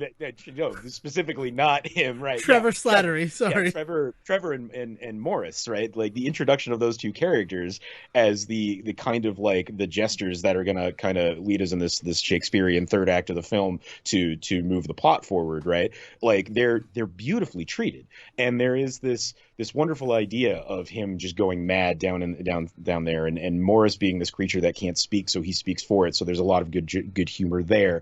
But there's that element to it is beautifully handled because it doesn't ignore the history that came before it. It moves it forward in a way that makes total sense for for that character specifically, and at the same time, like we now never have to see that character again. Like if he shows up in like the background of a future film, that will be a cool callback. But it acknowledged the problematic nature in which Marvel kind of handled this particular element of the story before, and we and apologizes for it in a lot of ways, tries to make up for it, I guess I should say, is the best way to go about it, because it's not like the movie looks you in the eye and says sorry, we fucked it up when we made Iron Man 3, but rather like when we made Iron Man 3 in universe, it was a bunch of ignorant white people, and you're just like, all right, that's a that's a cheap apology, Marvel, but fair enough. Like Well, I mean, there's also the fact that it's the 10 rings in the original Iron Man, but Mhm. now we see in that the way that Marvel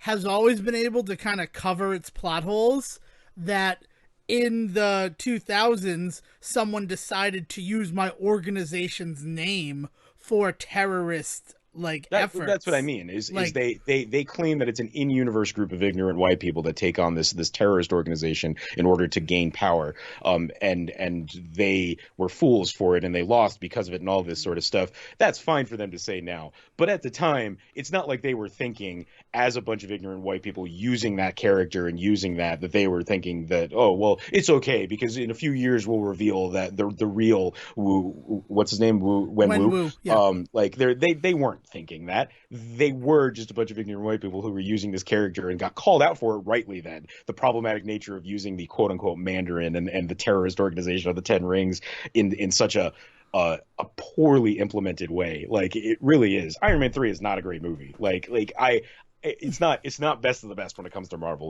We have to acknowledge Oh yeah, that. no, it's fun to watch. I Yeah. when we rewatched the whole series during the pandemic, it was the one I was sort of like looking forward to the least because all I remember is that end set piece fight, and I'm like, Yeah. but I don't remember anything that leads up to it. And there's still some good moments in it, but like I really sort of liked the idea of we're going to hire this actor to pretend to be this figurehead of this terrorist organization. But then Yeah, like and making it Ben Kingsley, who has a very problematic history of playing Asian characters on film to the point where he won awards for playing Gandhi. yeah, And like so there is some intelligence behind it. There is some nuance, there is some subtlety there. But all that speaks to in Iron Man 3, and again, it got called out for this. So this is not just like me like talking to my ass. This is a oh yeah, no, I'm critique levied against this film, is that it's the kind of movie where it's a bunch of white people patting themselves on the back because they are like, see, we acknowledge the fact that this is a problematic figure, and it's like, yeah, but you still put it on screen in really problematic ways, and you really didn't and at the end of the day, you had this white guy behind him in Guy Pierce the entire time. That was really kind of it's still not great. Whereas in this movie, there is this whole like history of the world built around this character of Wen Wu and built around the Ten Rings and what they are, and there's this wonderful way in which it's handled in this movie, and they look at that exact thing that they did and they're like, yeah, fuck that, right? And so like there's so much more going on to really kind of support a lot of the stuff of the Ten Rings in this film. And so like it's just one of those things where we have to remember how Iron Man 3 was made. We have to remember the way that it was received when it came out, because in retrospect now, like Disney wants us and Marvel wants us to think about it in terms of like, well, it's okay because they solve all of these racial problematic issues a few years later when they do Shang-Chi. No, we don't get to do that to the earlier Marvel movies just because the later Marvel movies have started to kind of pick up some of the slack, I guess is my point. right. The sins are still committed. You can Right. still absolve yourself of them or try to make up for them, but it doesn't change the fact that at the time, this is what you wanted to do. Yeah, this is what Like you did. this is what Yeah. you did. This was your action at the time. Yeah. And I mean that's an interesting conversation when you consider how Disney treated James Gunn, but we don't have time for that right now. There'll be a discussion point with that, but Guardians of the Galaxy 3 will come out someday and we can yeah, have that conversation. Yeah. exactly.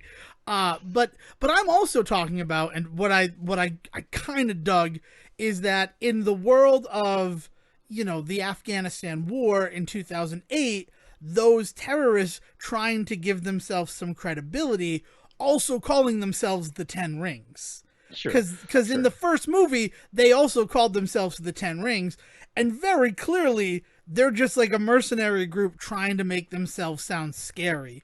They don't have any connection to Wen Wu's Ten Rings, or even to the group that like Guy Pearce, completely different guys. Guy Pearce establishes later in Iron Man.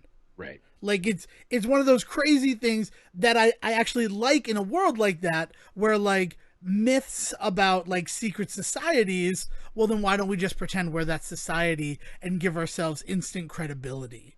Well, and part of that comes from the fact that I'm sure Guy Pearce's character thinks that it's just all bullshit, right? Right. Like he's the kind of asshole that would just be like, "Oh, that's not real anyway, so we'll just use this because who's like, yeah." Where those other Oh guys, man, they're using it because even if it's not real, we know the gravitas behind it, right, and we right. do it. It's just an interesting way as how facts are shaped and formed, and like you're not wrong about like they still committed the sin of these backwater people. I'm going to take their thing and pervert it so that I can have this power over the American government, right? Like his character, Taron Killian, is Yeah. that his name?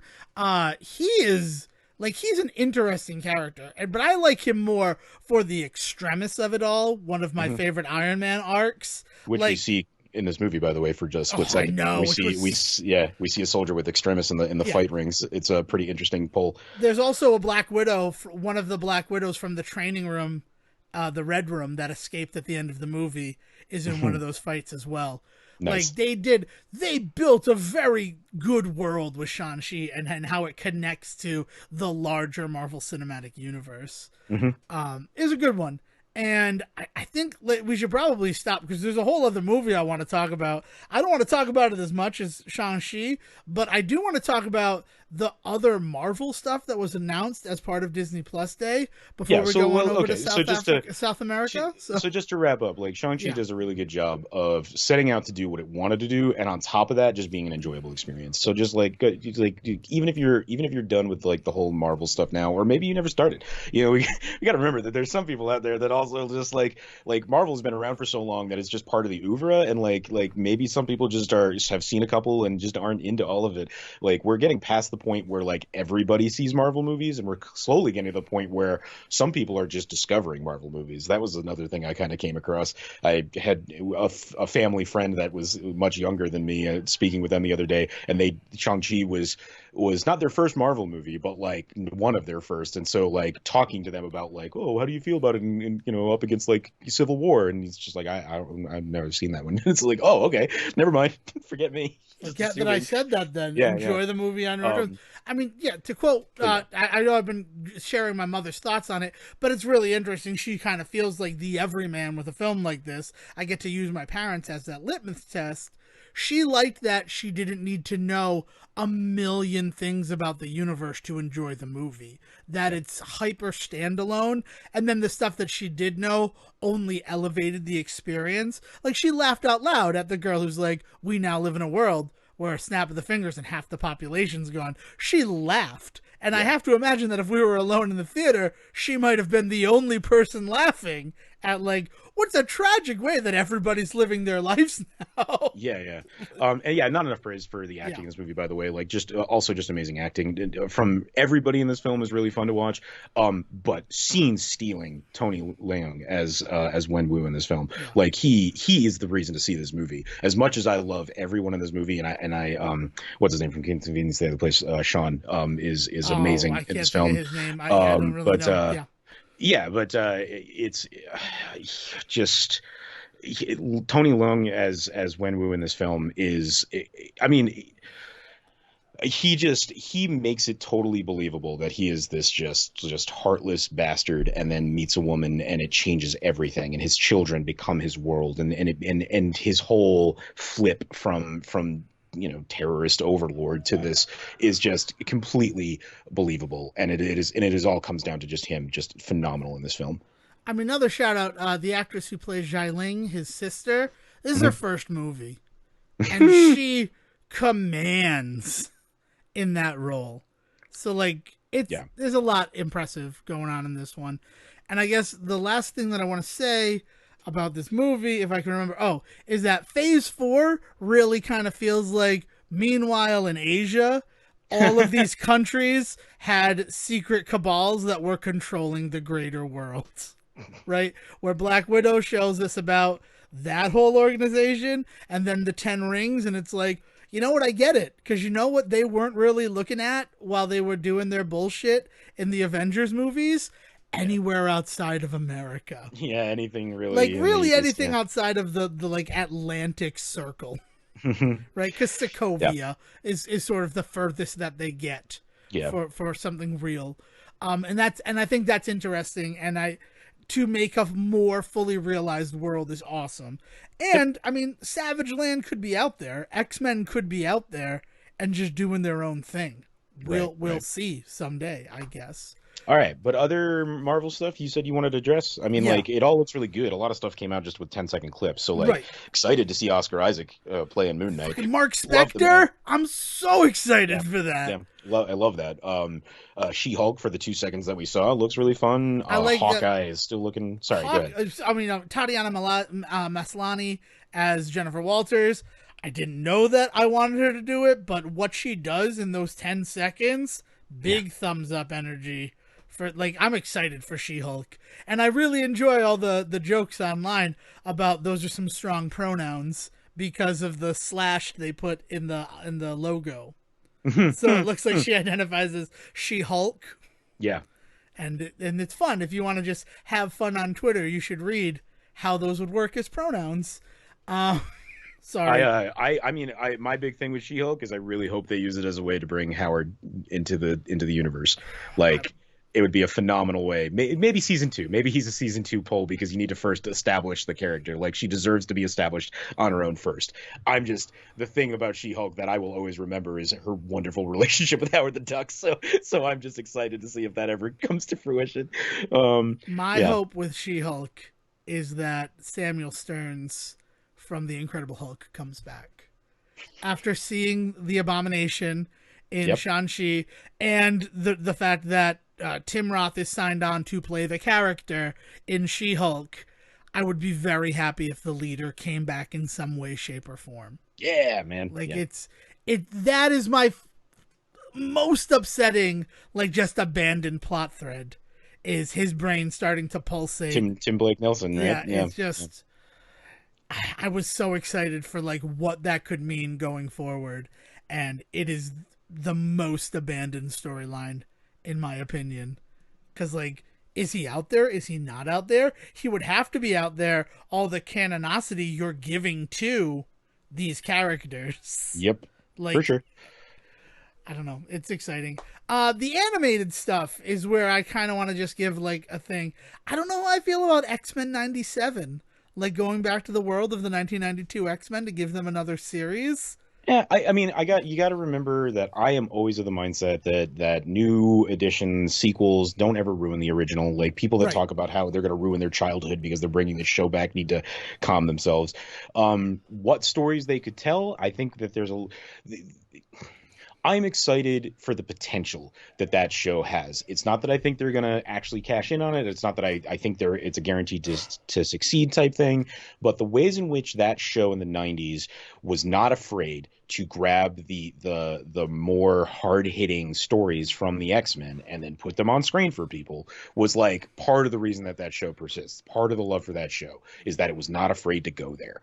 And a lot has happened in the last 20 years with X-Men and with the world. So if they are willing to put that kind of balls to the wall, we're going to talk about this attitude into the new stuff, I'm excited. Like that is potentially some of the best like X-Men stuff they can talk about. I mean, do they touch on the Cure in the 90s? They don't really, No, right? no, the Right? Cure didn't Like, so really that, become a thing until the 2000s. So right. that's So where like I that would kind start. of story, right? Like that just as an example of one of the major stories they could tell for 5 episodes, like that would be awesome.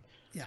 It's I think for me what I don't dig about it is as much as there's those people who think that this is going to ruin my thing from my childhood, which we prove time and time again. I mean I've been proving it since college with my speech and communications 100 that got me kicked out of that class.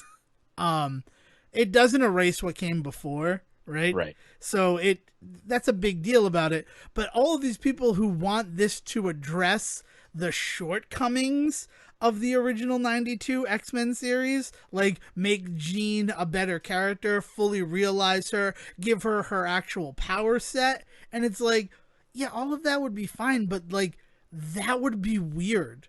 Like just do a new X-Men show for that. We can't pick up where we left off but completely change everything. Like, Well, that's part of it, right? Is yeah. people have to come to terms with the fact that it is going to just be that show. So there's definitely going to be some limitations, but within those limitations, who said it? Orson Welles, I think, who talked about like limitation being the greatest environment for art to grow. Right? I'm completely paraphrasing his words there, but the idea being that like the second you start putting a frame around a picture, that's when it becomes art, right? Yeah. And so this beautiful idea that I want them to really do, like, I think they could address Jean getting more powers, but that has to be the story, right? Is her growing and, dare I say, evolving in in an X-Men story. Like I think that would be interesting for them to address, but they need to address it head on. They don't get to just have her show up and suddenly have a different moveset, because that's when we get to the realm of what you're talking about, where it's just weird. Yeah. I mean, because the thing is that, like, the reason why the Phoenix saga worked in the show was because of the limitations they put on what was, for all intents and purposes, an Omega level mutant, right? Mm-hmm. By Right. making the Phoenix be some outside force that affected her rather than her repressed personality finally breaking free. Like, Right. and that's one of the reasons why so many people know about the Phoenix alter ego for Jean Grey is because of that 4-season show in the 90s. Yep. So Yeah, I think there's a lot of potential until we see more and really get a taste of it. I don't see any reason to bog down yourself with concerns, I guess would be the best right, way to put it. it really bummed me out that the first things I saw in reaction to it was finally here's what they can get right, and it's like it's the fifth season, right? Dude, you got to surround yourself with better fans. I mean, well, the thing is, I don't disagree that there's definitely people out there that say those things, but if there's one thing that I've learned in life, it's how to cut those types of voices out of the well, conversation. it's more the fact that I just try to immerse myself in it and hear everything that's going on. No, I don't need Because that. I mean, No, I get thanks. see. Well, I mean, that's how we get things like the 2016 election. Not to be a jerk, like you have to hear both sides of the thing so that you know that there are people out there who are praising somebody who's saying just grab him by the No, pussy. no. One could argue that because somebody was given a soapbox to stand on, because so many people were saying both sides, that is what led to some people getting voices in that election. That's a good argument too. This is That's an interesting one. that's more where my thinking comes from. Is you start giving voices to every part of the conversation, you start listening to some real idiots. So no Right. thanks. I guess but if you're, I'm never persuaded or torn by it. It But just is one dude, of those things that I don't know what we're talking about, how we turned X-Men into a political thing. But it oh was just yeah, one how of do those. they ever turn X-Men into a political story? Jeez. It was just one of those things where I'm like, please, like, temper your expectations. Don't be mad because Jean Grey is still the Jean Grey from the show. It would be weird if Emma Frost was suddenly at the Xavier School. I know she's there now, but in that show, she was very much a villain who worked with Magneto.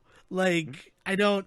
Like, Yeah, but as we saw with with He-Man Revelations and the idea of being able to still live in that story from 20 years ago, but then evolve it to the point where suddenly we're looking at Evil Lynn as possibly the most interesting character on that show because of the ways that they're able to really dig into that stuff. And she does have beautiful moments in 5 episodes that start to really kind of push her forward, right? Like I think what you're probably seeing is reactions to things like that. Not He-Man specifically, but we've seen a lot of that in the last few years where we revisit these old things and bring them back in new in ways that want to respect that old way but still progress things forward. I mean, in a lot of ways, it's what we just talked about with Shang-Chi, right? yeah, The ways in which it it's takes the true. Marvel formula and then moves on from it. That's what I think people really want to see, is they want to see them take that formula that they love so much and has stood the test of time at this point, and they want to see it evolve, and they want to make sure that it's not just going to be just falling back into some old habits. Yeah. I don't know. I mean, we watched that show evolve as it existed as a show. So it Mm-hmm. would be very disappointed if they couldn't have some sort of progressive voice. But I don't want there to be like huge changes right from the beginning. That the fact that Evelyn becomes such an interesting character is because it's given that chance to grow. It's given Same 5 with like episodes to have. Tila. Yeah. She like because Evelyn in the first episode, she's just Evelyn, right? Yep. And then Yep. we see how she had to cope in a world without Skeletor, the same way Tila had to cope in a world without He-Man, and that's what made them these newer versions of it. Exactly. Right? Like Exactly. you can't just dump it in and say like this is what happened while you were gone. Deal with it. Like Right. Yeah. or they can do that if in that same episode they give us like a flashback to show how things occurred. For Right? sure. It's not dangerous. I guess it just revealed to me that danger of thinking in the past, right? Of like, I don't know, like you want to absolve, but it doesn't change the things that happened before, right? That same message. You were right about Shang-Chi. And now I'm just sort of repeating things. So I think we can move on.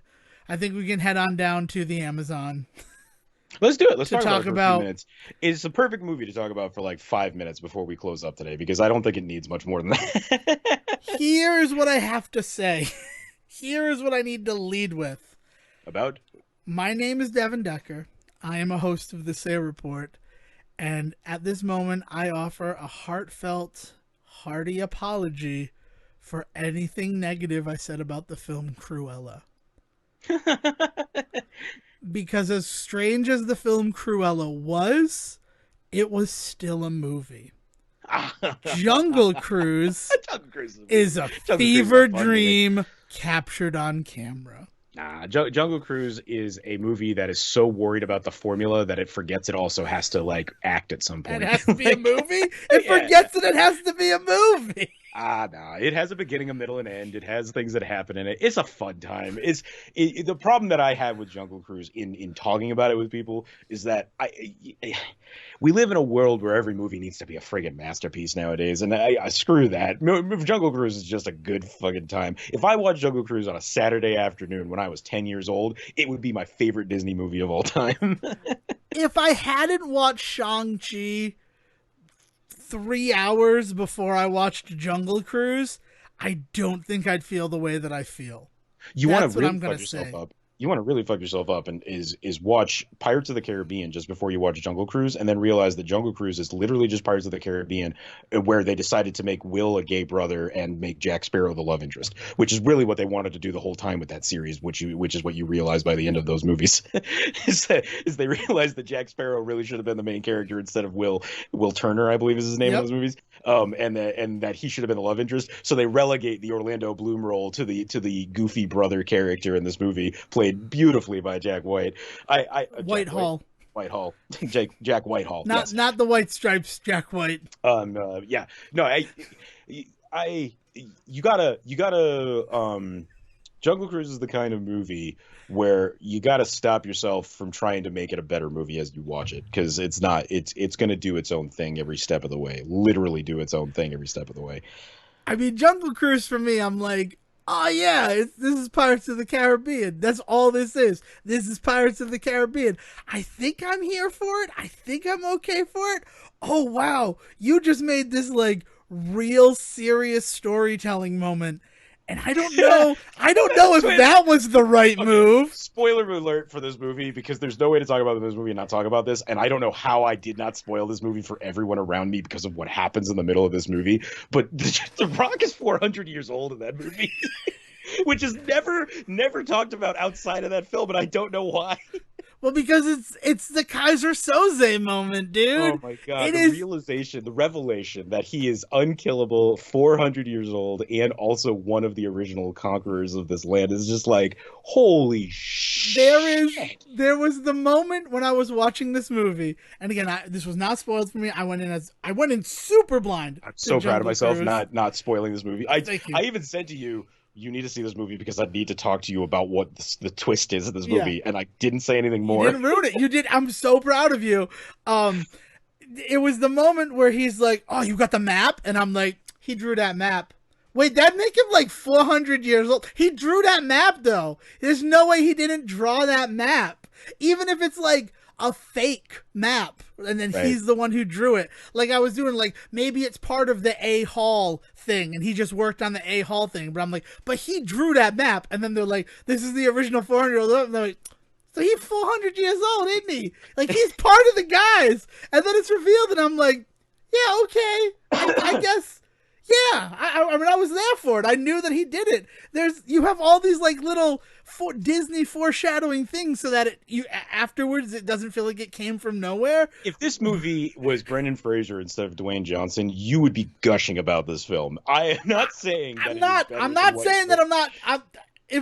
First of all, if Brendan Fraser instead of Jack Whitehall, I would be gushing about this film, because that would be the natural progression for him, no longer being the Rick character, but being the Jonathan character. Like, he'd need to be the old man. What's the old man in the first the pilot in the first Mummy movie? Oh God, I don't remember. But that's like who he would be nowadays. Yeah, right? It was just one of the things where like, because my mother's like, oh, the brother kind of looks like Brendan Fraser, and I'm like, that's what I want to see. I want to see the Mummy where Brendan Fraser is Jonathan, and then my whole family turned and looked at me, and I'm like, yeah, I mean, I love the movie. I love Brendan Fraser movies, guys. I can do this. And then the reveal to Dale that Dwayne Johnson, one of his first movies, was The Scorpion. I mean, was The Mummy Returns. Right. She didn't know that, because we were making Mummy references, and she's like, man, like, and then they made some reference to a Rock movie, and she's like, that's like one of his first movies. I'm like, his first movie is The Mummy Returns, and this is just going to be a mummy movie, but on the jungle river instead of in the desert, and I'm kind of here for it. But it was just the moment for me. I mean, I enjoyed this movie. Don't get me wrong. I'm saying I enjoyed this movie, but it's a fever dream. Oh, yeah. It's insane. This movie's insane. They're just like, hey, what if this happens? Hey, what if in the last minute there's a friggin' riddle that they gotta solve, right? This movie tests you every minute. this movie tests you to see if you're still on board with it. You sure? You sure you want to watch the rest of this movie? And every step of the way, I'm just like, yes, I'm I like, give do. me more. Like, I guess I'm here for it. And Bring it's it down just, to a riddle in the final moments. I'm just like, oh, we got to break it open, and there's a gem inside, and it's like, I guess Bad I, guys are just Nazis, and Disney is just like, yeah, Nazis are still bad guys, and I'm just like, yeah, they are. but they're not Nazis. Here's the thing: you want to like have your mind fucked with. If Prince Joachim had succeeded, the Nazis would have never happened because it's World War One. He's a German prince, though, right? He's the German prince, but it's World War One. So the Germans are still bad, but losing World War One is what disenfranchises the country of Germany to the fact that somebody who's charismatic can capture the spirit of people and start the Socialist Party, which would evolve into the Nazi Party. Like The loss of the Germans in World War One is directly leads to the rise of Hitler for World War Two, for sure. So for if they sure. don't lose, because and even Prince Joachim, like his whole story in real life, that's the other thing, is that there are so many real life characters adapted into this Disney theme park ride adaptation. Like, because his whole story, the story of Prince Joachim is that they had to give up their royalty. They had to renounce their royalty as part of what was happening in Germany during World War One, and Right. then like having to face the fact that he would be a commoner, he took his own life.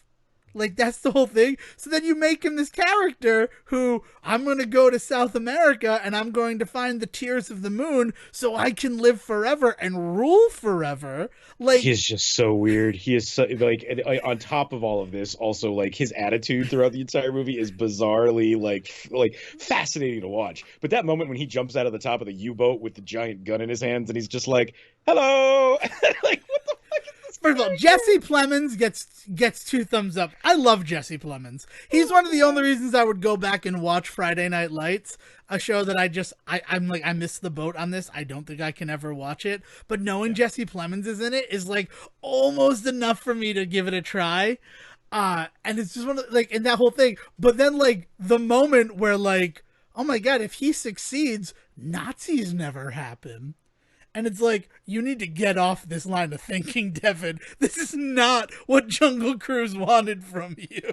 No, man, they crushed that motherfucker. It is such a good moment. Oh, Yeah. I like. There's just this movie is the kind of movie that just wants to give you what you want every step of the way, and then asks you, "Are you sure this is what you want?" And you just double down and you say, "Yes, more, please, please." Are you Thank sure you, sir. you want Can I to have do another? this? Is like the entire movie. Oh man, the moment for me that was the trial. Like, because I'm not kidding. This movie is going to put everybody through a trial, and it's going to happen at different moments for every different person. The one for me is the revelation that Proxima exists, is his pet, his friend. I don't know what you want to call it after like That he the owns revelation the that Jaguar? well, yeah, like the revelation that he and that Proxima is not the first one that he has owned, like that, all of that sort of stuff. But specifically the moment when the Jaguar shows up on the ship and you realize that they're friends, and that is the movie saying like this is the kind of movie that you're watching now. Oh, I mean, like, Are I knew that you the in? second he showed up, I'm like, so this cat's his friend. No, see, you're talking about sight rating in this movie that in a way that nobody else has seen this movie has sight read it. So like, I'm glad that you picked up on these things, but like the revelation that he wrote the maps and he was 400 years old didn't come to me until the movie tells you. And The that's moment awesome. that the tiger is his friend didn't occur to me until the movie tells It's a you. Jaguar. Like, It's a Jaguar. whatever. Don't call it the big wrong cat. The big cat that bites him in the bar, and you think we just watched The Rock fight a fucking tiger. Like that is the kind of movie that we're watching. And then it's revealed, oh wait, the thing is his friend. That's the kind of movie we're watching. Oh wait, we're gonna talk about this. Like there's just the movie is consistently just coming up to you and just being like, hey, how about this now? And you're just like, okay, like let's go bowling, cousin. Okay, sure. The test for me. The test, I can't believe I have to share my test moment, but it's true. This movie has a test for everybody. And the test for me was right in the beginning of the film. And maybe the fact that I'm like, I don't know if this movie's going to be able to explain it, is how I reached that higher plane to be able to sight read the film. But I'm like, why, when you're on the Amazon, are you doing all the schlocky, like, amusement park cons. You already have the people on the boat. You've already made the money. They don't need to see the fake hippo. They don't need to see the backside of water. Like, why are you doing this? And then when it is confirmed that he is 400 years old and has literally become disenfranchised with life, I'm like, oh, he's just trying to keep himself entertained. Yeah, That's not really. for them. That's just for him. And I'm Yeah. like, I don't know how I feel about the fact that, like, somebody who made this film was like, there are going to be people who are thinking, like, you're in the Amazon for real. You don't need tricks in order to get clients to ride on your jungle cruise. And then they're like, so we make him disenfranchised with life. We Yeah, make part it. of it though is also the explanation and the revelation. If you went, because I, as somebody that has now watched this movie multiple times, because I saw it months ago, and then yes, you better believe I watched it again for Disney Plus Why Day. wouldn't you? Yeah. Is this idea that there's also this element of he realizes by being a literal colonialist, like he realizes what people can do to this culture when they come here, and and what they could do to themselves with the monsters that they then literally become in this movie by doing these things, right? So there's also this element of it where he is giving this group of all very rich people, mostly white people, not all, I will point out that there are definitely other people on this boat, other people on this boat, but like the idea being that it is a bunch of just rich people that are coming to take advantage of the culture, and that this is what they're paying money to see. That there is this kind of element to it of like by doing this one tour, by taking them around this one bend that he knows is safe, and by putting a bunch of fake stuff in the water, putting fake crocodiles out there, paying like locals to come out in over the top garb to like shoot darts at them, and then you can't see it, but I have quotes in the air for that. Like that, by doing that, he is in a weird way kind of protecting this area, because these people see this thing, they get their picture, they get out, and they don't do anything else, right? They don't touch the rest of this actual culture while they're here. So like, and it's a fool's errand, and it's misguided, because what he's not doing is he's not allowing the people there to actually learn about this culture. So it's like a weird move that's the thing that the movie never addresses for me, is they never address the fact that in a weird way he's still practicing a really weird form of colonialism with Yeah. with the thing that he's doing. It's just a different one that is not a direct like violent act towards this local culture, and like that is a thing that this movie doesn't care to talk about in a weird way, despite the fact it wants to talk about all these other aspects of it. So like there's definitely something to be said there, but I do think that some of it also comes from the idea that he is basically satiating these people enough so that they can't touch anything else and they go away, right? Like that's just part of it for him. It's why they came here, and he knows that's why they came here, but what these people don't understand is how dangerous that actually is. So he's going to make his money off of them and then send them on their way. And in the meantime, it gives him the finances to explore whenever he can, to a point. As you said, we are now meeting him at a point in his life where he's become disenfranchised with the idea that he'll ever do it. And I think maybe somewhere along the line is the idea that maybe he lost the thread, and it's more about making the money than it is about actually like doing anything for the culture or anything like that. But there is this element that this movie introduces, that he is more aware of things than a lot of the other people that are there, in terms of the colonialist nature and the ways in which the people of this area and the land itself is exploited. It's a weird movie, man, because it asks you all of those questions, but at the same time, then you have these weird jokes about the cat getting drunk. And I don't know why the cat got drunk. I don't know. He drank wine, but it's just like, do you know how much wine an animal that size would have to consume to actually get drunk? And then I'm like, why are you bringing logic into this? He's got to be 400 years old, or he's making fake maps, right? Like, we'll see what happens. It's a movie that I end every time I've seen it now, and I get to say this because I've now seen it multiple times, with a smile on my face and the thought in my head, what a stupid movie. Yeah, it is. It is one of those. I think where I wish that like the superpowers that the other like conquistadors get, there was some explanation as to why. Well, they get those powers because the forest takes them. Right. So that we see them get taken by the various elements of the forest, and then those eventually become their powers later. Like we watch one that gets killed by the bees. We watch the one that gets That's how they died beforehand, right? Right. It's how they died before they took the tears of the moon and then were brought back to life. That's what I thought, but then I'm like, but but then it's like we wasted away, and it's like, but why did they waste? Like it felt like one of those situations where like it brought them back, but at a terrible cost. Their causes of death would haunt them or something. And it's why his is the superpower, like essentially to just not be able to be killed, like his Yeah, body is indestructible, is because the way that he died was he was stabbed in the heart yeah, by his partner, by friend, his brother, whatever. yeah, Well, half brother. owner, there's a question about whether or not Yeah, he was that's maybe actually he was owned by him. adopted. It's weird, but it's It's a weird Algiers. It's a movie. There's a lot movie. of, and they're like, these are big questions that we're bringing up, right? Like there's a thing where he's like, I got bored, I built a town, and I'm like, so he owns that town, right? Like what? Why does he have to worry about money? Why is Paul Giamatti in the weirdest accent I've ever heard a human put on in their life? I could not tell you what accent that was supposed to Oh, it's be. supposed to be Italian. You'll see more of it when Chris Pratt plays Mario. Oh man, yeah, weird movie. But Yeah. again, go see it. It's just a dumb fun movie. Yeah, Like exactly. don't If you yeah. have Disney Plus, there's no reason It's a not to good. watch You know it. what it is? This is the perfect time for it to drop. It's a great movie to put on Thanksgiving when everybody's falling asleep, or if the kids need something to watch while you're working in the kitchen, or on Christmas for the same reason, right? It is that perfect kind of movie to just nobody is going to be upset that Jungle Cruise is the movie that's on this holiday. That's true. And it's fun enough. It's just one of those situations where afterwards everybody was like, But it's also the kind of "What movie that you was can walk that?" away from for 30 minutes, come back, and you've missed nothing. That's Or true. you can come into it 20 minutes in because you were working on something else, or you were talking to somebody else around the dinner table, and then you come in to sit down and watch the rest of the movie while you pass out, and it's okay. You haven't missed a thing. I don't want to miss a thing.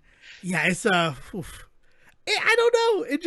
It really I 100% think I did myself a disservice by doing this as a double feature Or on at least Disney doing it Plus after. Day. Yeah. At least Yeah, on if I had done it first. first, it probably would have worked a different way. I was so excited for Shang-Chi. I watched it at 9 a.m., That's right? awesome.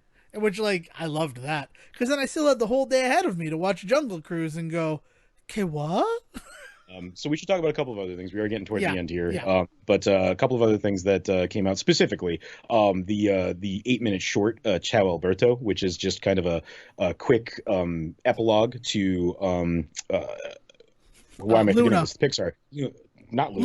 Luca. Luca. Sorry. Um, Well, because it's also the Luna movie yeah. is by the same director. Luca. Yeah, Yeah. so it's all about Alberto after Luca leaves. And it's so cute. Like it's super well done. Super excited. Pixar kind of did that thing that Pixar does where they're keeping a lot more under their vest than the rest of Disney was. So like of all of the things that got like a here's what's to come, Pixar was just like, here's a couple of things, but we're not going to talk too much about it. New Cars series. Yeah. I am not a mega fan of that series, but I am in no way a detractor of that series. So like, I'm excited to see more Cars. But like, I think to date it is still their biggest moneymaker when it comes to toys. And here's my take on the Cars series. I think Cars 2 is the best one.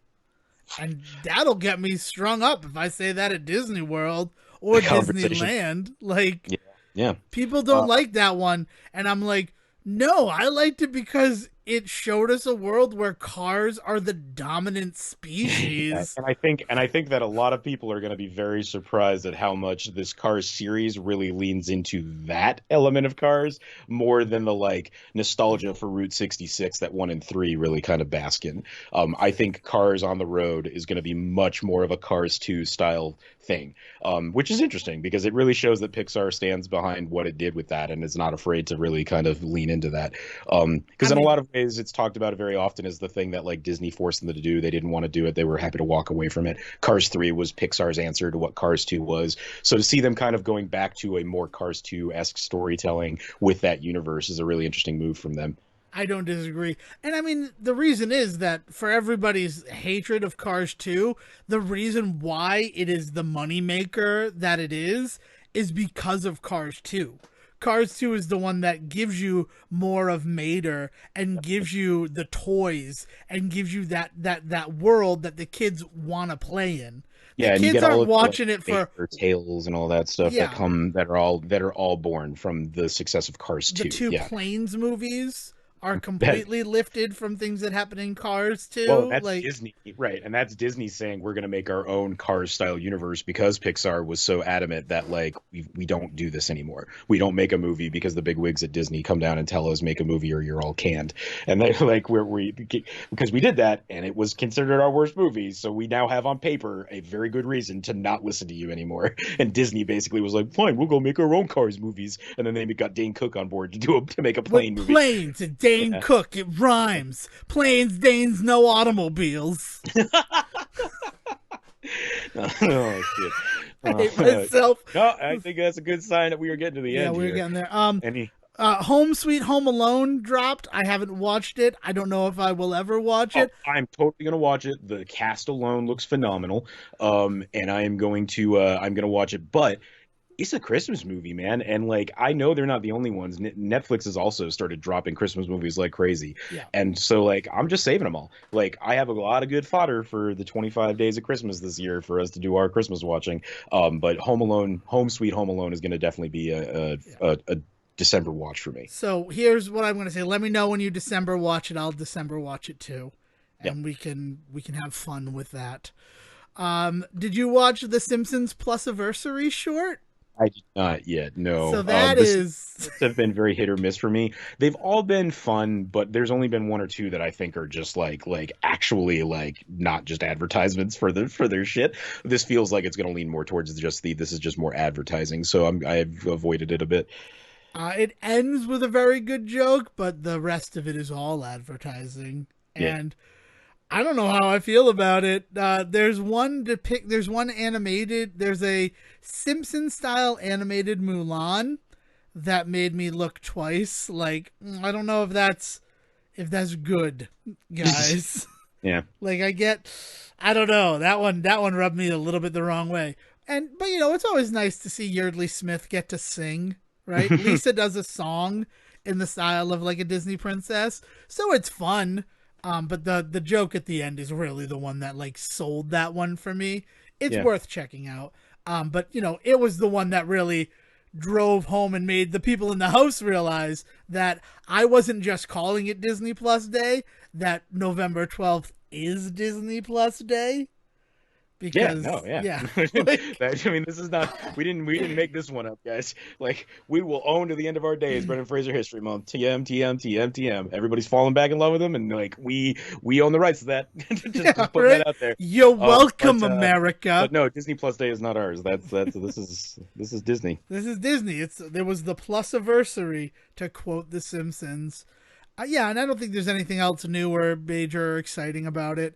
I'm stupid excited for Hawkeye. I finally watched a trailer. I was nice to my parents. I'm like, let's make it feel like a movie theater. So we'll watch the Hawkeye trailer before Shang-Chi. And it was fun doing it like that. And it reminded me that if I watch a trailer before a movie, I'll forget about the trailer.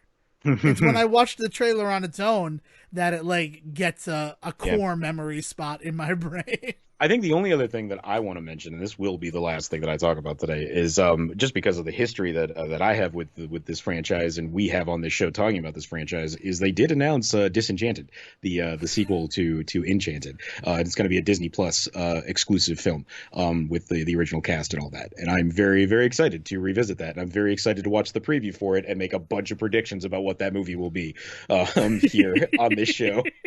I'm excited for it as well, because you're not wrong. That is a big part of everything that is Devin and Sejan. But let's be honest, that's going to be a big storyline in our 2022 season. Season 6 of the Say Report. I think you're going to hear more of that story. But that's a story for another time. So if you're done, right, nothing else that you want to add? Nothing huge. It's because we're focusing on Disney Plus Day. It's nothing major to report there. Right, exactly. This is mostly about Disney Plus, but a little bit of housekeeping, a little bit of a heads up to everybody. We do another podcast, right? We do the Adam Sandler Cinematic Universe podcast. We just wrapped up with Blended, so we're done with the Drew Barrymore Adam Sandler trilogy of films. Mm-hmm. But there's still 2 Adam Anns to explore. But 2, you say you guys only do one once a month. And the reason why we're mentioning it on the Say Report is we're doing a crossover with ourselves on the Adam Sandler Cinematic Universe. That's going to be your very special episode for November, is an episode of the Adam Sandler Cinematic Universe, right? Because who says you can't rest on your laurels every once in a while? That being said, if you haven't checked out the show, this would be a great time to go back. There's only 10 episodes, but it'll give you, kind of an overview of what the show is. But we've also gotten Will to agree to come on and give you an overview as well. But it's a good time to catch up if you're curious. And also to let you know that that movie, if you're just going to listen to that very special episode, is Jack and Jill. Jack and Jill is the movie. So and I promise to put as much effort into that episode as Adam Sandler put into that movie. Jeez. He's going to run that joke right into the ground, ladies and gentlemen. And I, for one, am here for it. I've never seen Jack and Jill before. That's just an admission right here that I also admitted on the other show. But if you've been putting it off for the last 10 years to watch Jack and Jill, now's the time to do it if you want to be prepared for our discussion about it. So Al Pacino raps about the Dunkachino. How can we not? Okay, yes, no, we need to talk about this movie, Devin. It needs to be talked about eventually, so we figured, why not on Thanksgiving, sir? When my father was upset that we saw The Muppets instead of Jack and Jill. I don't know. Your dad's movie history is something that we will definitely have to talk about someday. Yeah. Man. There's going to be some other exciting stuff for us to talk about in the coming weeks in terms of just a lot of nerdy stuff that's been going on. There's going to be Christmas for us to get into. There's going to be holiday stuff. It's a crazy end of the year, but we wanted to make sure that we did something special to celebrate with Jack and Jill, with Adam Sandler specifically. I mean, which I'm not necessarily looking forward to the Jack and Jill of it all, but I am looking forward to doing something special with the Adam Sandler Cinematic Universe and the Say Report. Yeah. Here's how you look forward to the Jack and Jill of it all. Once we do Jack and Jill, we never have to do Jack and Jill again. The reason why I opened up a wormhole to find a universe where there was a Brendan Fraser cinematic universe was so that we could still do Airheads for the ASCU. and not have to do.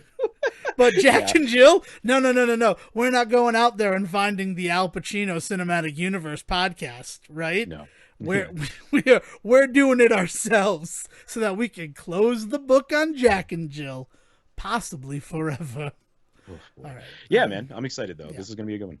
So with that in mind, if you would like to share with us how you celebrated Disney Plus Day, or how you celebrate Disney Plus every day, we are on Twitter at The Say Report. And if you would like to share with me some of your own theories about Disenchanted once that trailer drops, I'm on Twitter at Devin D. Decker. And if you went out of your way to buy some Eternals Marvel Legends figures, I'm actually curious to know who's out there buying those up. So send me some pics at Siege versus the World. All right. And until next time, Will, please bring us home. Have a good night, folks. Thank you for listening to the Say Report with your host Devin Decker and Stephen Serwick. Please follow the guys on Twitter and Facebook by searching for The Say Report, and you can always subscribe on your podcast channel so this is delivered straight to you and you can enjoy it every week. With apologies to your mother, we'll see you next time.